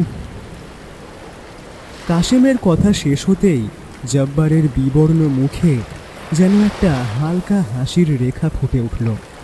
কাশেমের চোখের সামনেই ধীরে ধীরে জব্বারের শরীরটা বাতাসে মিলিয়ে যেতে শুরু করলো। হ্যারিকেনের আলোটাও নিভে গেল। কয়েক সেকেন্ডের মধ্যে সেখানে আর কিছুই রইল না। ঝড় বৃষ্টির দাপট তখনও হয়েই চলেছে। কাশেমের মাথা ঘুরছে। 2 বছরের এক অতৃপ্ত আত্মার ভার যেন আজ তার কাঁধে এসে পড়েছে। নৌকার ওপরেই জ্ঞান হারিয়ে ঢলে পড়ল সে। কাশেম যখন চোখ খুলল তখন সে নিজেকে নদীর ঘাটে দেখতে পেল। রমেন তার উপর ঝুঁকে আছে। ধর্মর করে উঠে বসল কাশেম। প্রথমেই মনে পড়ল রাতের কথা। সে চারপাশে খুঁজল। হ্যাঁ, বাক্সটা তার পাশেই রাখা আছে। কিরে কাশেম, জ্ঞান ফিরছে? আমারে কই পাইলাম? সেই যে রাতে গেলি, তারপর সকাল পার হইয়া দুপুর হইয়া গেল, তোর কোনো খবর নাই। আমি তো ভাই শেষ। খুঁজতে আইসা দেখি তোর নৌকা ঘাটে আটকায় আছে, আর তুই এইখানে অজ্ঞান হইয়া পইরা রইছস। আরে কি হয়েছিল তোর? আর এই বাক্সটা কই পাইলি? কাশেমের গলা কাঠ হয়ে আছে, কথা বেরোতে চাইছে না। তবুও সে রমেনকে গত রাতের সমস্ত ঘটনা খুলে বলল। জব্বারের আত্মার কথা, মাছের বদলে টাকা ধরা, আর সব শেষে এই বাক্সটা পাওয়ার কথা। সে কিচ্ছু বাদ দিল না। তার কথা শুনে রমেন বিস্ময়ে থ হয়ে গেল। বাক্সটা খুলতে পারবি? বাক্স খোলাই আছে তো, এই দেখো। কাশেম বাক্সটার ডালা খুলে ধরল। ভিতরের টাকাগুলো দেখে রমেন আর নিজেকে ধরে রাখতে পারল না। সে হাউমাউ করে কাঁদতে কাঁদতে টাকাগুলোর উপর হাত বুলাতে লাগলো। জব্বার, ও আমার ভাই রে, তুই মরার পরেও আমার ঋণ শোধ করার লাইগা এমন করলি। কিন্তু জব্বার ভাই এইটার লইগা এতদিন পরেও কেমনে আমারে দেখা দিল জানি না রে, কিন্তু জব্বার কইছিল, বন্ধু তোর এই ঋণ আমি ভুলমু না, 1 মাসের মধ্যে শোধ কইরা দিমু। জব্বার খুব খাটাখাটনি কইরা এই টাকা খান জমাইছিল।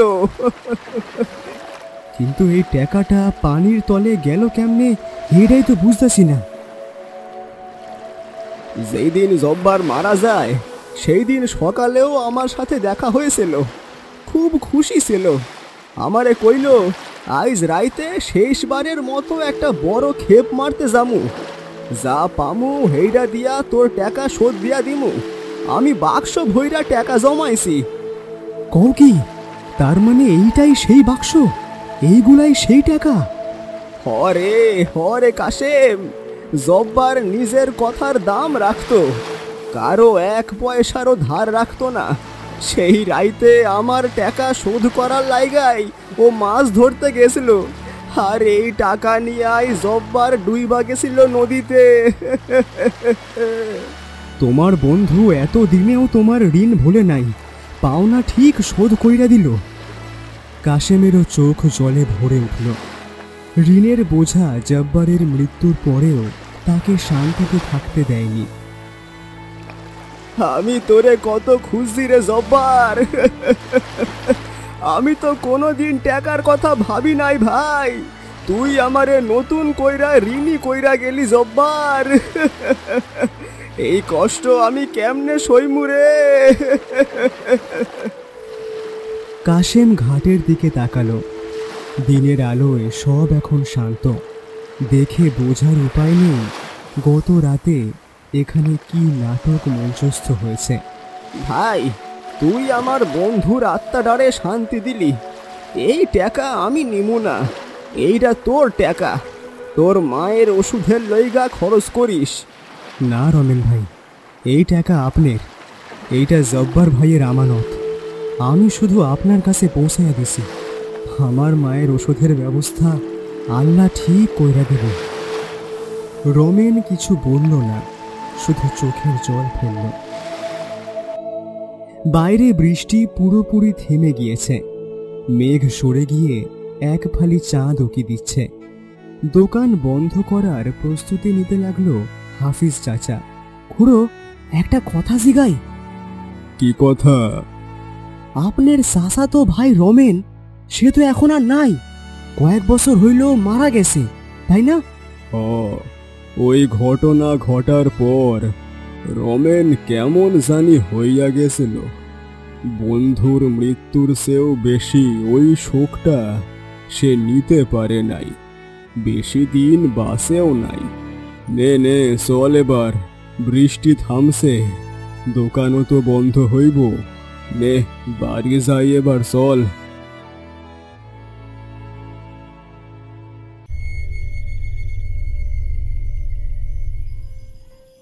অমাবস্যার সময় গ্রামের আঁকা বাঁকা মাটির রাস্তা, দুই পাশে ঘন জঙ্গল আর বাঁশঝাড়ের মধ্য দিয়ে একটা গরুর গাড়ি শব্দ করে ধীর গতিতে এগিয়ে চলেছে।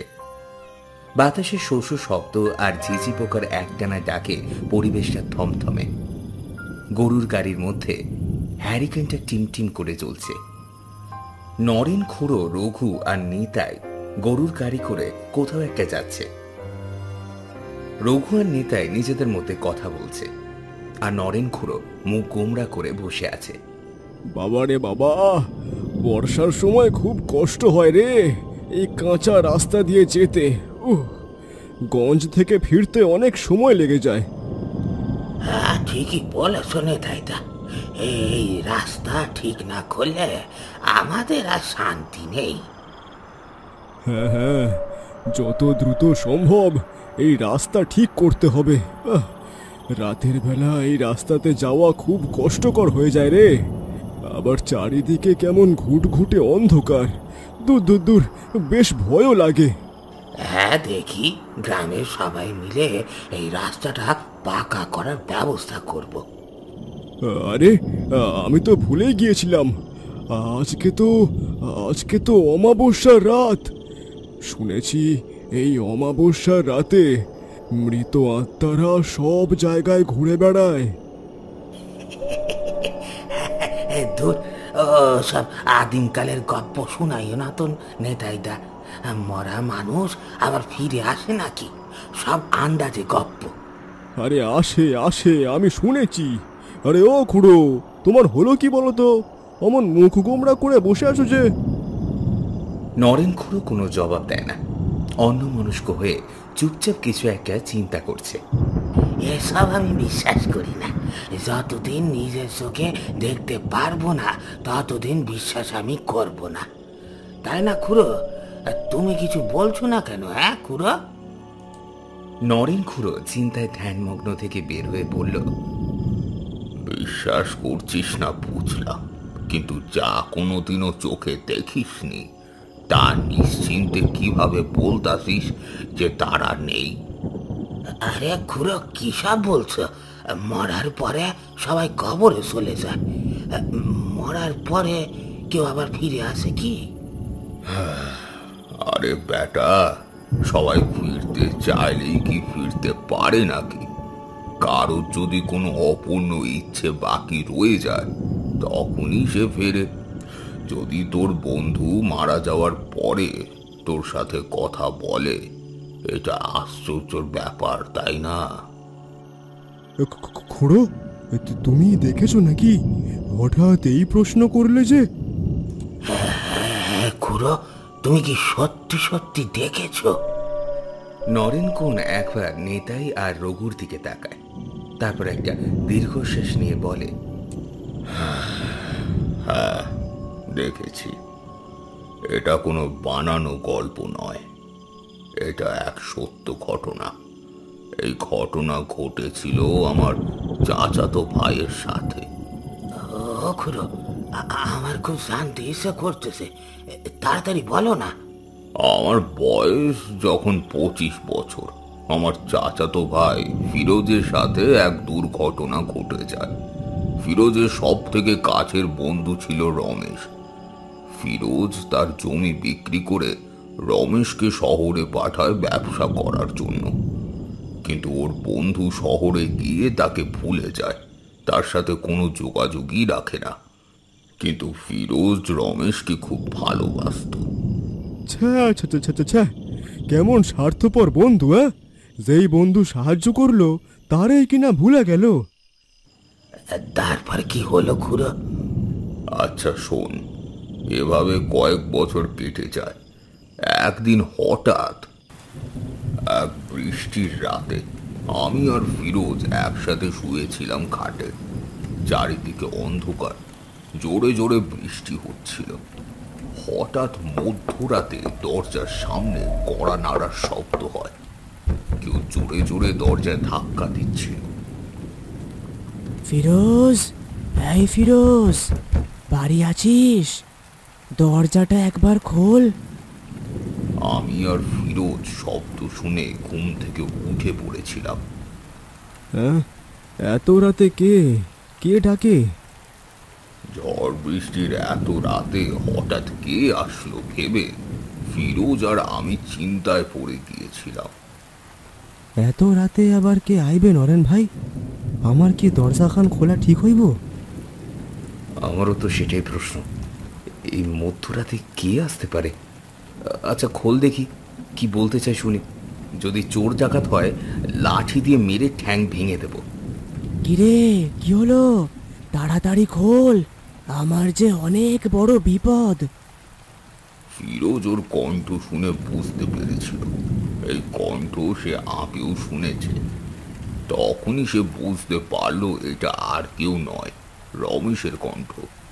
তাই ফিরোজ তাড়াতাড়ি দরজা খুলে দিল। দরজা খুলে আমরা দেখলাম একটা চাদর মুড়ি দিয়ে কে যেন দাঁড়িয়ে আছে। বৃষ্টিতে সারা শরীর ভিজে গেছে। ফিরোজকে সে তখন বলল, কিরে, আমাকে চিনতে পেরেছিস? আরে কেন চিনতে পারবো না, তুই যে রমেশ। তোর কণ্ঠ শুনে তো টের পাইছিলাম। তা এত রাতে হঠাৎ এই গ্রামে? হ্যাঁ, আমি এসেছিলাম তোর কাছেই তোকে দেখার জন্য। অনেক দিন তোর সাথে দেখা করিনি, আমাকে মাফ করে দিস ফিরোজ। আসলে জীবনে টাকা পয়সা, গাড়ি বাড়ি এসব কিছুই না, সেটা আমি এখন বুঝতে পেরেছি।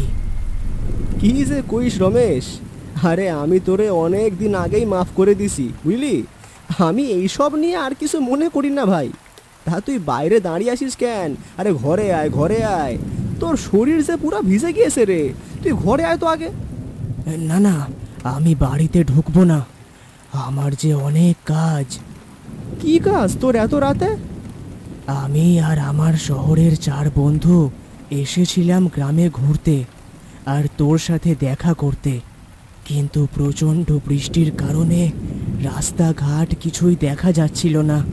হঠাৎ দুর্ভাগ্যজনকভাবে আমাদের গাড়িটা অ্যাক্সিডেন্ট হয়, আর সেখানেই আমার 4 বন্ধু মারা যায়। কি বলিস রমেশ? তা তোর বন্ধুরা এখন কোথায়? তারা ওই রেলওয়ে স্টেশনের সেই কবরস্থানে আছে, তাদেরকে কবর দিতে হবে। তুই এখনই আমার সঙ্গে চল। এখন তো অনেক রাত, এত রাতে কবরস্থানে যাওয়া কি ঠিক হইব? আর এত জোরে প্রচণ্ড বৃষ্টি হইতেছে, যাব কেমনে? ফিরোজ, ওদেরকে তাড়াতাড়ি কবর দিতে হবে, না হলে শরীরগুলো পুরো পচে যাবে বৃষ্টিতে। তুই আমাকে একটু সাহায্য কর ভাই, এই গ্রামে তুই ছাড়া আমার আর কেউ নেই। আচ্ছা রমেশ, চল তাইলে। নরেন ভাই, আমার এক বন্ধু আইছে, তারা খুব সমস্যা আছে বুঝলে। আমারে গিয়া ওদের সাহায্য করতে হইব, তাই আমি যাচ্ছি একটু কবরস্থানের দিকে, কেমন? এত রাতে কবরস্থানে যাস না ফিরোজ, শুনেছি এই কবরস্থান ভালো না। তাও আবার এই মধ্যরাতে কবরস্থানের দিকে যাচ্ছিস? আরে নরেন ভাই, আমার কিছু হইব না, তুমি চিন্তা করো না, আমার সঙ্গে রমেশ আছে তো। আচ্ছা ঠিক আছে, যা, বাইরে অনেক অন্ধকার, বৃষ্টিও হচ্ছে, তাই এই ছাতা আর হ্যারিকেনটা নিয়ে যা। আচ্ছা দাও। এই কথা বলে ফিরোজ আর রমেশ বেরিয়ে পড়েছিল কবরস্থানের উদ্দেশ্যে। ফিরোজ আর রমেশ একসাথে চলেছিল। ফিরোজ এক হাতে ছাতা আর এক হাতে হ্যারিকেন নিয়ে হাঁটছিল। তখন ফিরোজ রমেশকে বলল, এই রমেশ, আরে তুই ছাতার ভেতরে আয়। আরে বৃষ্টির মধ্যে তো পুরো ভিজে গেছিস রে, আরো ভিজে যাবি। ফিরোজের এই কথা শুনে রমেশ কোনো উত্তরই দিল না, হনহনিয়ে হেঁটে যাচ্ছে। ফিরোজ আবার জিজ্ঞেস করল, তোদের গাড়িটা তাও ঠিক কয়টার সময় অ্যাক্সিডেন্ট হয়েছে? তা তো ঠিক বলতে পারছি না, মনে হয় রাত 11টার সময়। রাত 11টায় যদি তোদের অ্যাক্সিডেন্ট হয়, তাইলে তুই আমার বাসায় আসতে এত দেরি করলি কেন? এখন যে রাত 2টো বাজে। গাড়ি অ্যাক্সিডেন্টের সময় সবাই গাড়ি থেকে ছিটকে পড়েছিলাম, আমি অজ্ঞান ছিলাম। কিছুক্ষণ আগেই আমার জ্ঞান ফিরেছে। আমি জানতাম একমাত্র তুই আমাকে সাহায্য করতে পারবি, তাই জ্ঞান ফিরতেই তোর কাছেই এলাম। ও আচ্ছা, বুঝতে পারছি। বেশ অনেক দূর হাঁটার পর একটা জঙ্গল চোখে পড়ল।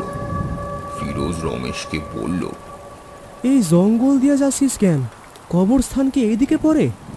ওই জায়গায় তো কোনো মানুষই যায় না। রমেশ আবারও কিছু না বলে হাঁটতে লাগলো। ফিরোজ কিছু বুঝে উঠতে পারল না, তার পিছু পিছু হেঁটে চলল।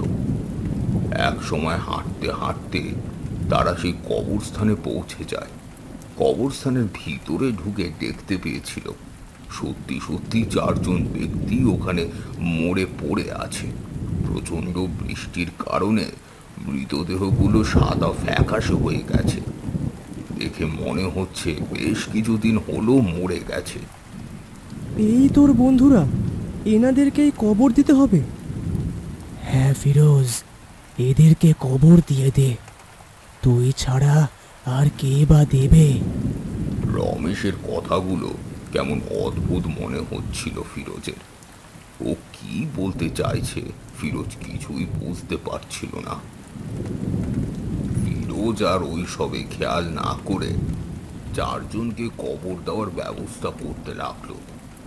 হঠাৎ দেখে 4 জনের পাশে একটি কবর খোঁড়া। বৃষ্টির কারণে সেখানে পানি ঢুকে গেছে। ঠিক সেই সময় দেখে রমেশ ওই খোঁড়া কবরের সামনে দাঁড়িয়ে আছে। রমেশ, আরে ওইদিকে দাঁড়িয়ে কি দেখছিস? ফিরোজের কথায় রমেশ কোনো জবাবই দিল না। ফিরোজ তখন কৌতূহলবশত এগিয়ে গেল। ওই খোঁড়া কবরের সামনে যেতেই যা দেখল, এটা দেখার জন্য সে মোটেও প্রস্তুত ছিল না। সে দেখল কবরে শুয়ে থাকা ব্যক্তি আর কেউ নয়, তার বন্ধু রমেশ। তার মৃতদেহ কবরে শুয়ে আছে, তার শরীরটা ফ্যাকাশে হয়ে গেছে। এটা দেখে ফিরোজের মাথায় যেন বাজ পড়েছিল। সে কবর থেকে চোখ সরিয়ে দেখল যেখানে রমেশ দাঁড়িয়েছিল সেখানে সে নেই।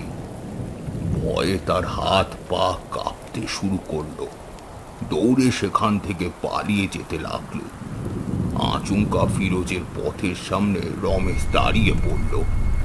আমি জানি তুই কিছুই বুঝতে পারছিস না, তুই আমাকে অনেক ভালোবাসিস, তাই আমার শেষ ইচ্ছা ছিল মৃত্যুর পর তুই যেন আমার কবরটা দিস। তাই এত রাতে তোর বাড়িতে গিয়েছিলাম তোকে ডাকতে। তুই তুই আমার বন্ধু হতে পারিস না, কখনোই না। সেই 4 জন বন্ধুর সাথে আমিও এখানে মারা গিয়েছি ফিরোজ। প্রথমে আমিও বুঝতে পারিনি, তারপর আমার লাশ দেখে বুঝতে পারলাম যে আমিও মারা গিয়েছি ভাই। যতক্ষণ তুই না আমাকে কবর দিবি, ততক্ষণ আমার আত্মা এভাবেই ঘুরতে থাকবে ফিরোজ। রমেশ, তুই আমার অনেক ভালো বন্ধু, আমি তোর এই শেষ ইচ্ছে অবশ্যই পূরণ করব ভাই। এই বলে ফিরোজ রমেশের কবরে মাটি দেয়। আর দেখতেই দেখতে রমেশের আত্মা হাওয়ায় মিলিয়ে যায়। তখনই হঠাৎ অনেক জোরে বাতাস এসে হ্যারিকেনের আলো নিভে যায়। তারপর কি হলো খুড়ো? ফিরোজ কি বেঁচে আছে? পরের দিন সকাল 5টা বাজে। ঘুম থেকে উঠে দেখি ফিরোজ এখনো আসেনি। আমি তখনই দৌড়ে চলে যাই সেই কবরস্থানে। গিয়ে দেখি ফিরোজ একটি কবরের উপর পড়েছিল অজ্ঞান অবস্থায়। ওর পাশে পড়েছিল 4 জন লোকের লাশ। এখন কি তোমার ভাই সুস্থ আছে খুড়ো? ওই রাতের পর থেকে ফিরোজ কেমন জানি হয়ে গেছিল। এখন সে মানসিক রোগী হয়ে আছে, একা একা কথা বলে। ওর কথা শুনে মনে হয় যেন সে রমেশের সাথে কথা বলছে। কি ভয়ঙ্কর ব্যাপার রে বাবা! ওই রমেশের আত্মা মনে হয় এখনো ওই ফিরোজের সঙ্গেই আছে। হ্যাঁ, আমারও মনে হয় রমেশের আত্মা যায়নি, এখনো ফিরোজের সাথেই আছে। হয়তো আমরা এসে পড়েছি, চল নেমে যাই। চলো চলো, তোমার গল্প শুনে আমার ভয় লাগতে শুরু করেছে খুড়ো। তাহলে এবার বিশ্বাস হলো তো?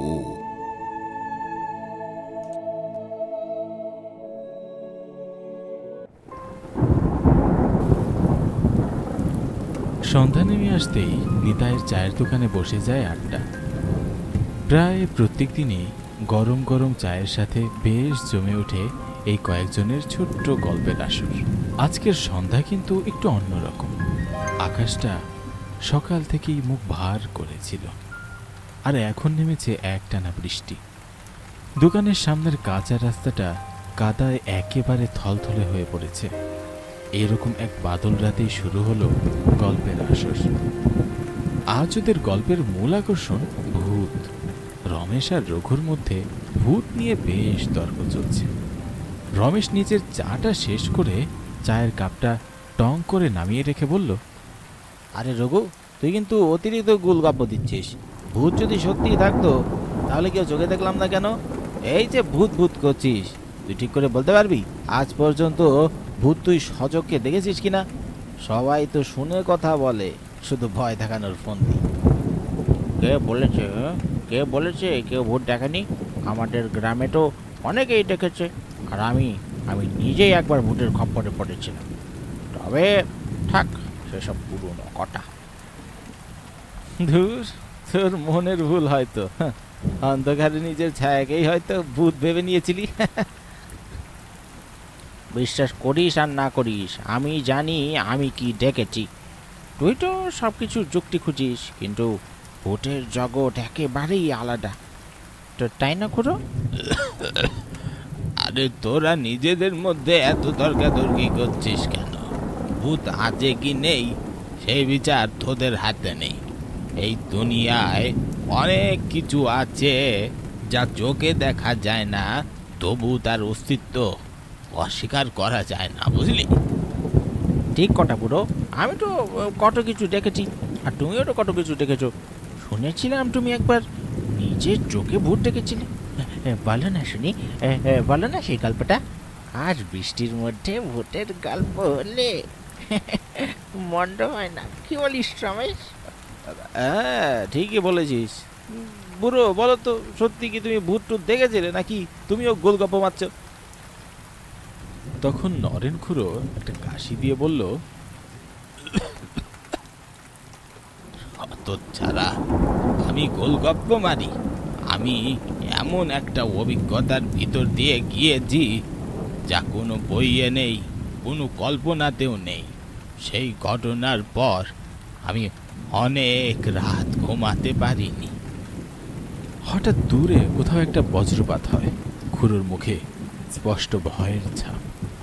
নীরবতা ভেঙে রঘু বলে ওঠে, কি হয়েছিল খুড়ো? একেবারে গোড়াটাকে বলো না, ঘটনাটা কি হয়েছিল? কিছুক্ষণ চুপ করে থাকেন নরেন খুড়ো। চোখ দুটো ঝাপসা, যেন দূরের অতীতে হারিয়ে গেছেন। কিছুক্ষণ পর একটা বড় নিঃশ্বাস নিয়ে নরেন খুড়ো বলতে শুরু করলেন, অনেক বছর আগের কথা। আমি তখন সদ্য যুবক। ঠিক এমন এক বর্ষার রাত, আকাশে একটানা বিদ্যুৎ চমকাচ্ছিল। গ্রামের মেলা শেষ করে বাড়ি ফিরছিলাম। সঙ্গে ছিল আমার সবচেয়ে ঘনিষ্ঠ বন্ধু হরিশ। সবাই ওকে হরি বলেই ডাকত। সেদিন ছিল জ্যৈষ্ঠ মাসের শেষের দিকে। চাঁদের আলো হালকা হলেও এক সময় মেঘ এসে সব ঢেকে দেয়। মেলার গান, নাচ, বাজনা, হুল্লোড় মন ভালো করে দিয়েছিল। তাই সময় সময়ের খেয়াল ছিল না একটু। যখন ঘড়িতে নজর পড়ল তখন রাত 1:30। আমরা সিদ্ধান্ত নেই জঙ্গলের পথ দিয়ে তাড়াতাড়ি বাড়ি ফিরব। সেই পথটা যেটা পুরনো শ্মশান ঘাটের পাশ দিয়ে যায়। তারপর কি হলো গুরু? প্রথমে কিছুই অস্বাভাবিক লাগেনি। আমরা হাঁটছিলাম আর কথা বলছিলাম অন্ধকার পথ ধরে। পেছনে যেন অন্ধকার সাপের মতো গড়িয়ে আসছিল। হঠাৎ হরিশ আমার হাতটা শক্ত করে চেপে ধরল। ওর হাত কাঁপছিল। দেখ দেখ, ওই গাছটার নিচে কেউ যেন দাঁড়িয়ে আছে মনে হচ্ছে না? আমি সেখানে তাকিয়ে দেখি কিচ্ছু নেই। কই, কোথাও তো কিছু নেই। কি বাচ্চাদের মতো শুরু করলি বলতো?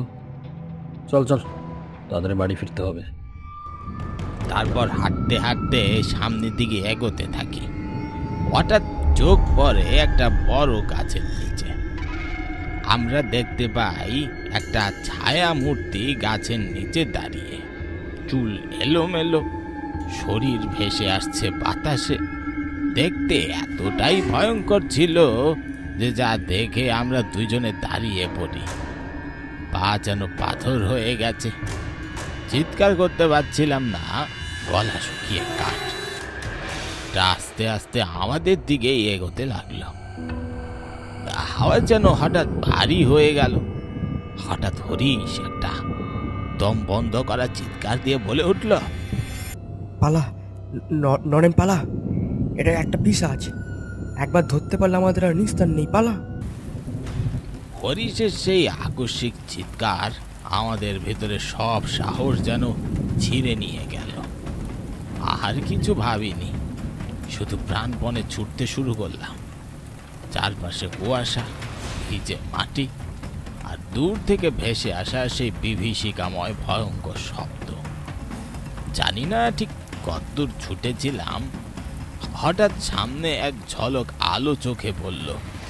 বৃষ্টি ভেজা অন্ধকারের মধ্যে জল করে উঠছিল। কাঁপতে কাঁপতে এগিয়ে গেলাম। কাছে গিয়ে দেখলাম সেটি একটি চায়ের দোকান। দূর থেকে স্বস্তির মতো লাগলেও একটা অজানা সংখ্যা খচখচ করছিল বুকের ভেতর। আমরা থমকে দাঁড়ালাম। আমি হরিশের দিকে তাকিয়ে ধীরে ধীরে হরিশকে বললাম, দেখতো হরিশ, সামনে একটা চায়ের দোকান দেখা যাচ্ছে না? হ্যাঁ হ্যাঁ, ওটা তো চায়ের দোকান মতোই লাগছে। চল, আর হাঁটতে পারছি না। এই মুহূর্তে বাড়ির থেকে ভালো আসে আর পাবো না।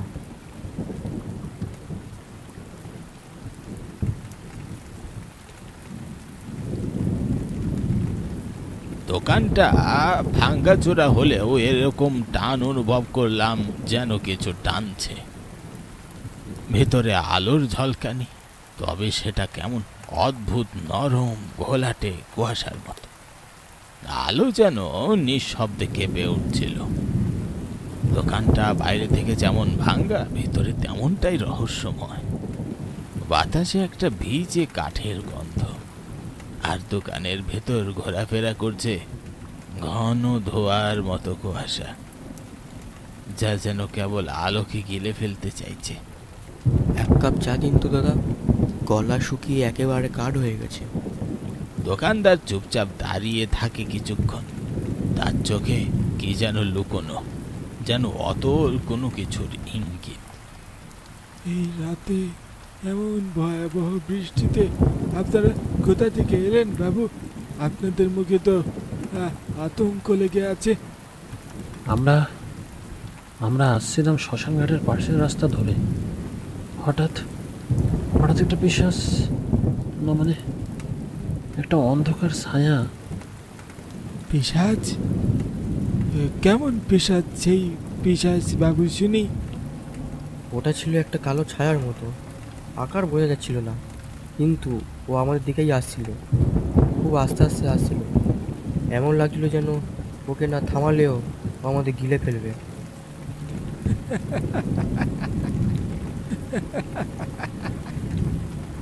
তার চোখ ধীরে ধীরে অস্বাভাবিকভাবে লাল হয়ে উঠেছিল। আমি তখন কাপটা হাতে নিয়েছিলাম। আর হঠাৎ চোখ পড়ল চায়ের ভেতর, কিন্তু সেখানে চা ছিল না, ছিল গাঢ় লাল ঘন রক্ত। রক্ত? এটা চা না রক্ত? চায়ের দোকানদার তখন ধীরে ধীরে সামনে এগিয়ে আসে আর আস্তে আস্তে পরিণত হয় এক কালো পিশাচে।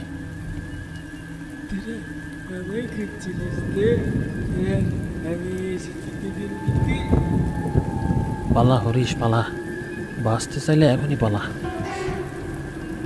আমরা ভয়ে কাপ ছুঁড়ে ফেলে ছুটতে লাগলাম অন্ধকারের মধ্য দিয়ে, আর পেছনে শোনা যাচ্ছিল সেই বিকট শব্দ। মনে হয় আমাদের পিছন ছেড়ে দিয়েছে, আর তো কাউকে দেখতে পাচ্ছি না। তাই তো মনে হচ্ছে। এখন আমরা কি করবো বলতো? এভাবে আর কতক্ষণ পালিয়ে বেড়াবো? আমার কিন্তু এবার খুব ভয় করছে। অনেকক্ষণ পর দেখতে পেলাম কেউ একজন আমাদের দিকে টর্চ নিয়ে এগিয়ে আসছে। কাছে আসতেই দেখলাম একজন দারোগা বাবু। দারোগা বাবুকে দেখে একটু স্বস্তি পেলাম, ভাবলাম বিপদ কেটে গেছে। আমাদেরকে দেখে দারোগা বাবু বলল, এই রাতে এরকম হন্তদন্ত হয়ে কোথা থেকে ফিরছো মশাই? কি হয়েছে তোমাদের? দারোগা বাবু, ভূত।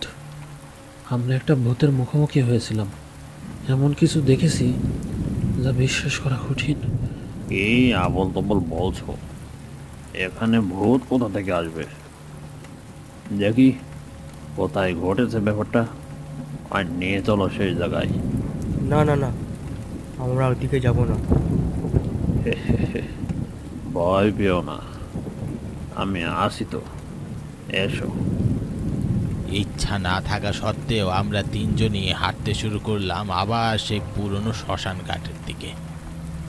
ধীরে ধীরে বাতাস ভারী হয়ে যাচ্ছিল, গাছের ডালপালাগুলো অদ্ভুতভাবে নড়ছিল। ঠিক সেই জায়গায় পৌঁছানোর পর হঠাৎ আমি আর হরিশ একসাথে থমকে দাঁড়ালাম। হঠাৎ করেই দারোগা বাবুর আওয়াজ কেমন যেন বদলাতে শুরু করলো। কি ভেবেছিস আমার হাত থেকে বেঁচে ফিরবি? তোদের মতো কতজন এখানে এসেছে, আমার হাত থেকে কেউ বাঁচতে পারেনি। আস্তে আস্তে দারোগা বাবুর শরীর বিকৃত হতে লাগলো। একটা সময় দারোগা বাবু ওই ভয়ঙ্কর পিশাচের রূপ ধারণ করলো। আরে নরেন পালা, এটা দারোগা না, এটা সেই পিশাচ। আরেকবার আমরা প্রাণ ভয়ে ছুটতে লাগলাম। পেছনে দারোগা বাবুর মতো দেখতে সেই পিশাচের গলা যেন বাতাসে ভাসছে। আমি পিছনের দিকে না তাকিয়ে দম বন্ধ করে শুধু দৌড়াতে লাগলাম। মনে হচ্ছিল এটাই হয়তো জীবনের শেষ রাত।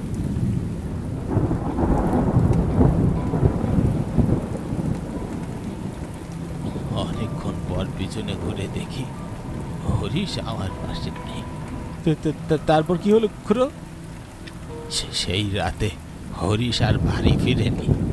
দিন দিন অনেক খোঁজাখুঁজির পর ওকে তাও খুঁজে পাওয়া যায়। তৃতীয় দিন ওর হাত খাওয়া মরদেহ পাওয়া গেল বাঁশ বাগানের পাশের ডোবার জলে। চোখ দুটো খোলা আর চোখে এক জমাট বাঁধা চিৎকার। তারপর কি হলো খুড়ো? তারপর কি হলো খুড়ো? তোমার কি শরীর খারাপ লাগছে? না, আমি ঠিক আছি। হে রঘু, ওদিকে দেখ, খেজুর গাছের পিছন থেকে কে যেন একটা উকি দিচ্ছে। ওদিক তাকাস না, ওদিকে তাকাস না তোরা। কেন খুড়ো? তুমি তো বললা না। তারপর ওই পিশাচের কি হলো? অনেক রাত হয়ে এসেছে, এখন আর ওকে নিয়ে কিছু বলা ঠিক হবে না। অন্য কোনো দিন বলবো কোন। তবে হ্যাঁ, ওই পিশাচ এখনো আমাকে তাড়া করে বেড়ায়। এখন আর এখানে বেশিক্ষণ থাকা ঠিক হবে না, বুঝলি? আমি চাই না আমার জন্য তোরা কোনো বিপদে পড়িস। বাকি দিনের মতো আজও সন্ধ্যা নামতেই সবাই নিতাইয়ের দোকানে ভিড় জমিয়েছে। বাইরে টিপটিপ বৃষ্টি, দোকানের ছাপড়ার নিচে ধোয়াটে আলোয় কুপি জ্বলছে। দোকানের মালিক নিতাই এক কাপ চা নিয়ে নরেন খুড়োকে উদ্দেশ্য করে বলে, এ খুড়ো, এই নাও, তোমার জন্য আদা দিয়ে তেজপাতা দিয়ে কড়া করে চা বানিয়েছি। এটা খাও, মাথা ব্যথা এমনি পালিয়ে যাবে।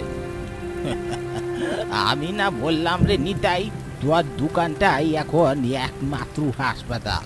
শুধু মাথা ব্যথা না, মনটাও ভালো হয়ে যায় এই চা খাওয়ার পরে। আজকে কি কোনো গল্প টল্প হবে খুড়ো? আরে দাঁড়া, সবে তো এসে বসলাম, এত তাড়াহুড়ার কি আছে বাবু, বুঝি না। ভূতের কথা তুললেই তো তোমার পকেট চুলকায় খুড়ো। বলো না, আজকের গল্প টল্প হবে নাকি?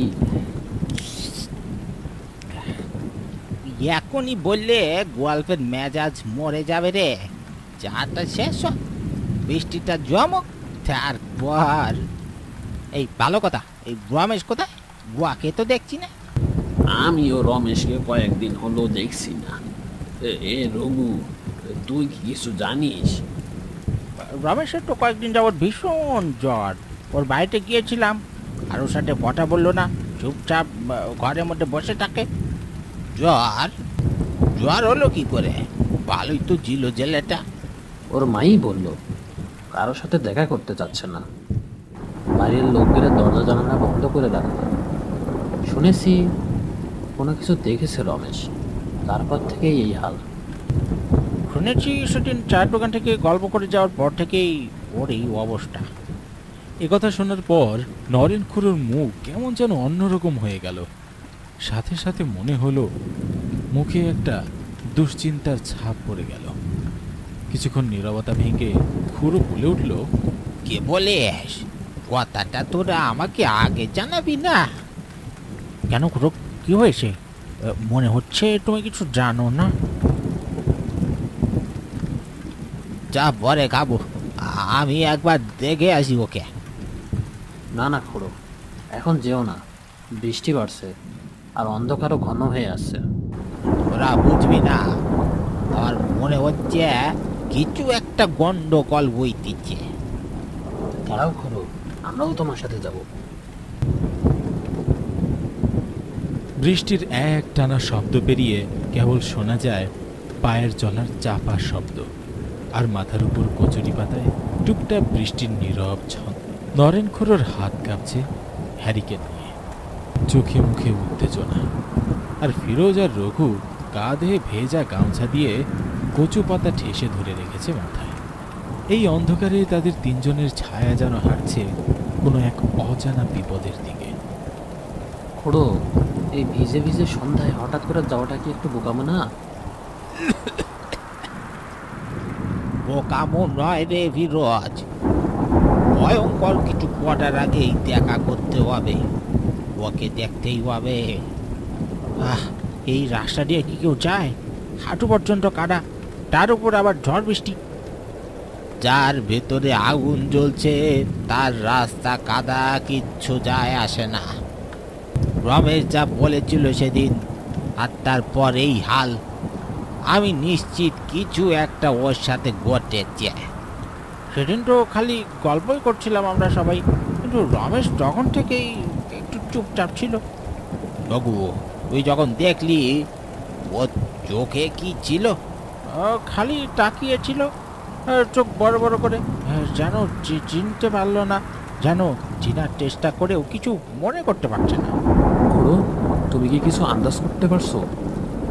আমি সব জানি না, কিন্তু বুঝতে পারছি একটা পুরনো গল্প আবার ফিরে আসছে। খুড়ো, ওইটা ওই ঝোপের পাশে কেউ দাঁড়িয়ে আছে মনে হচ্ছে না? চল, দাঁড়িয়ে থাকিস না। এই সময়ে যাদের দেখা যায় সবাই মানুষ না রে। আমরা তখন বৃষ্টির মধ্যে মাথায় কচু পাতা দিয়ে এগিয়ে চলেছি রমেশের বাড়ির দিকে। কোনো কিছু বুঝতে না পারলেও খুড়োর চেহারা দেখে এতটুকু বুঝতে পারছিলাম কোনো খারাপ কিছুর আভাস পেয়েছি। একটু এগোতেই সামনে রমেশের বাড়িটা নজরে পড়ল। দরজাটা খোলা, মনে হয় ও ভিতরেই আছে। চল ভেতরে যাই, একটু সাবধানে। ভিতরে ঢুকতেই আমরা দেখি রমেশ বিছানায় বসে আছে। রঘু, আমরা এসেছি, চিনতে পারছিস? রমেশ ধীরে ধীরে মুখ তোলে। তার চোখ দুটো লালচে, চোখে মুখে একটা হিংস্রতার ভাব। ওর চোখ দেখেছো খুড়ো?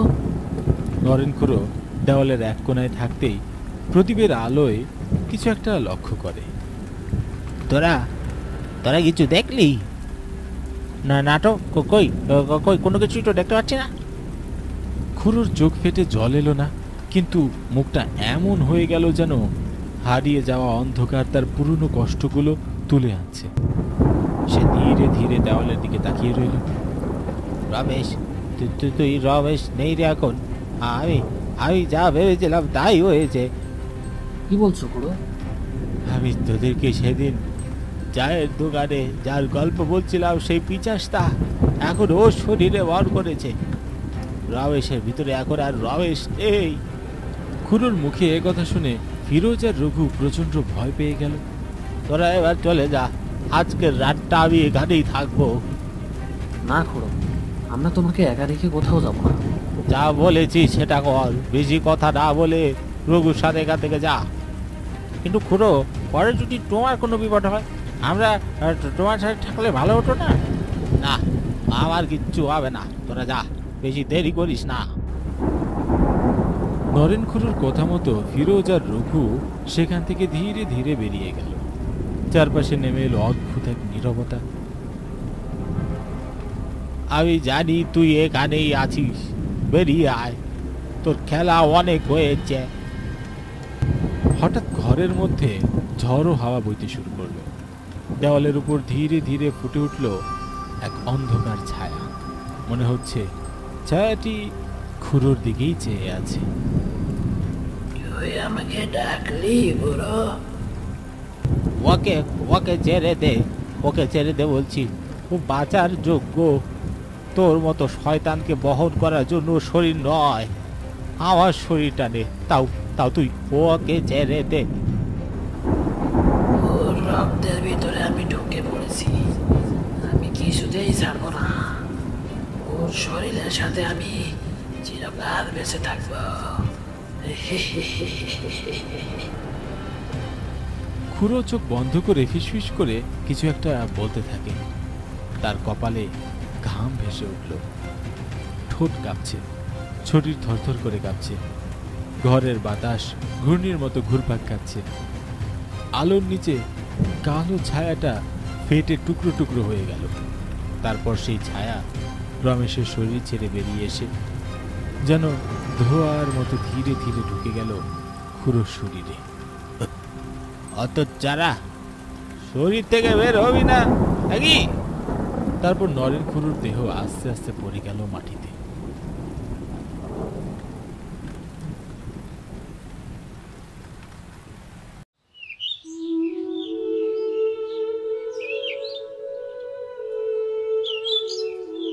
পরদিন সকালে সে পুরনো বাড়ির এক কোণে নিঃশব্দে দাঁড়িয়েছিল খুড়োর নিথর দেহ। গায়ের প্রায় সবাই সেখানে জড়ো হয়েছে, আর একপাশে যেন বহুকালের ক্লান্তি মিটিয়ে শান্ত নিস্তব্ধ ঘুমে তলিয়ে আছেন নরেন খুড়ো। তিনি আমাদের থেকে একটা অন্ধকার দূরে নিয়ে গেলেন। খুড়ো আমাদের জন্য যা করলেন তা অন্য কেউ হলে করতো না। আমি খুড়োর ঋণ কোনোদিন শোধ করতে পারবো না। নরেন খুড়ো ছিলেন গল্পের মানুষ, হাসির ফাঁকে ভয়ের কথা বলতেন, আর আমরা মুগ্ধ হয়ে সেই গল্পগুলো শুনতাম। সেদিন সেই ভোরে আমরা বুঝে গিয়েছিলাম তিনি নিজেই একদিন হয়ে গেলেন এক শেষ গল্পের নাম, এক চুপচাপ ভয়ের গল্প, যেটা শুধু রমেশের নয়, আমাদের সকলের স্মৃতিতে গেঁথে থাকবে।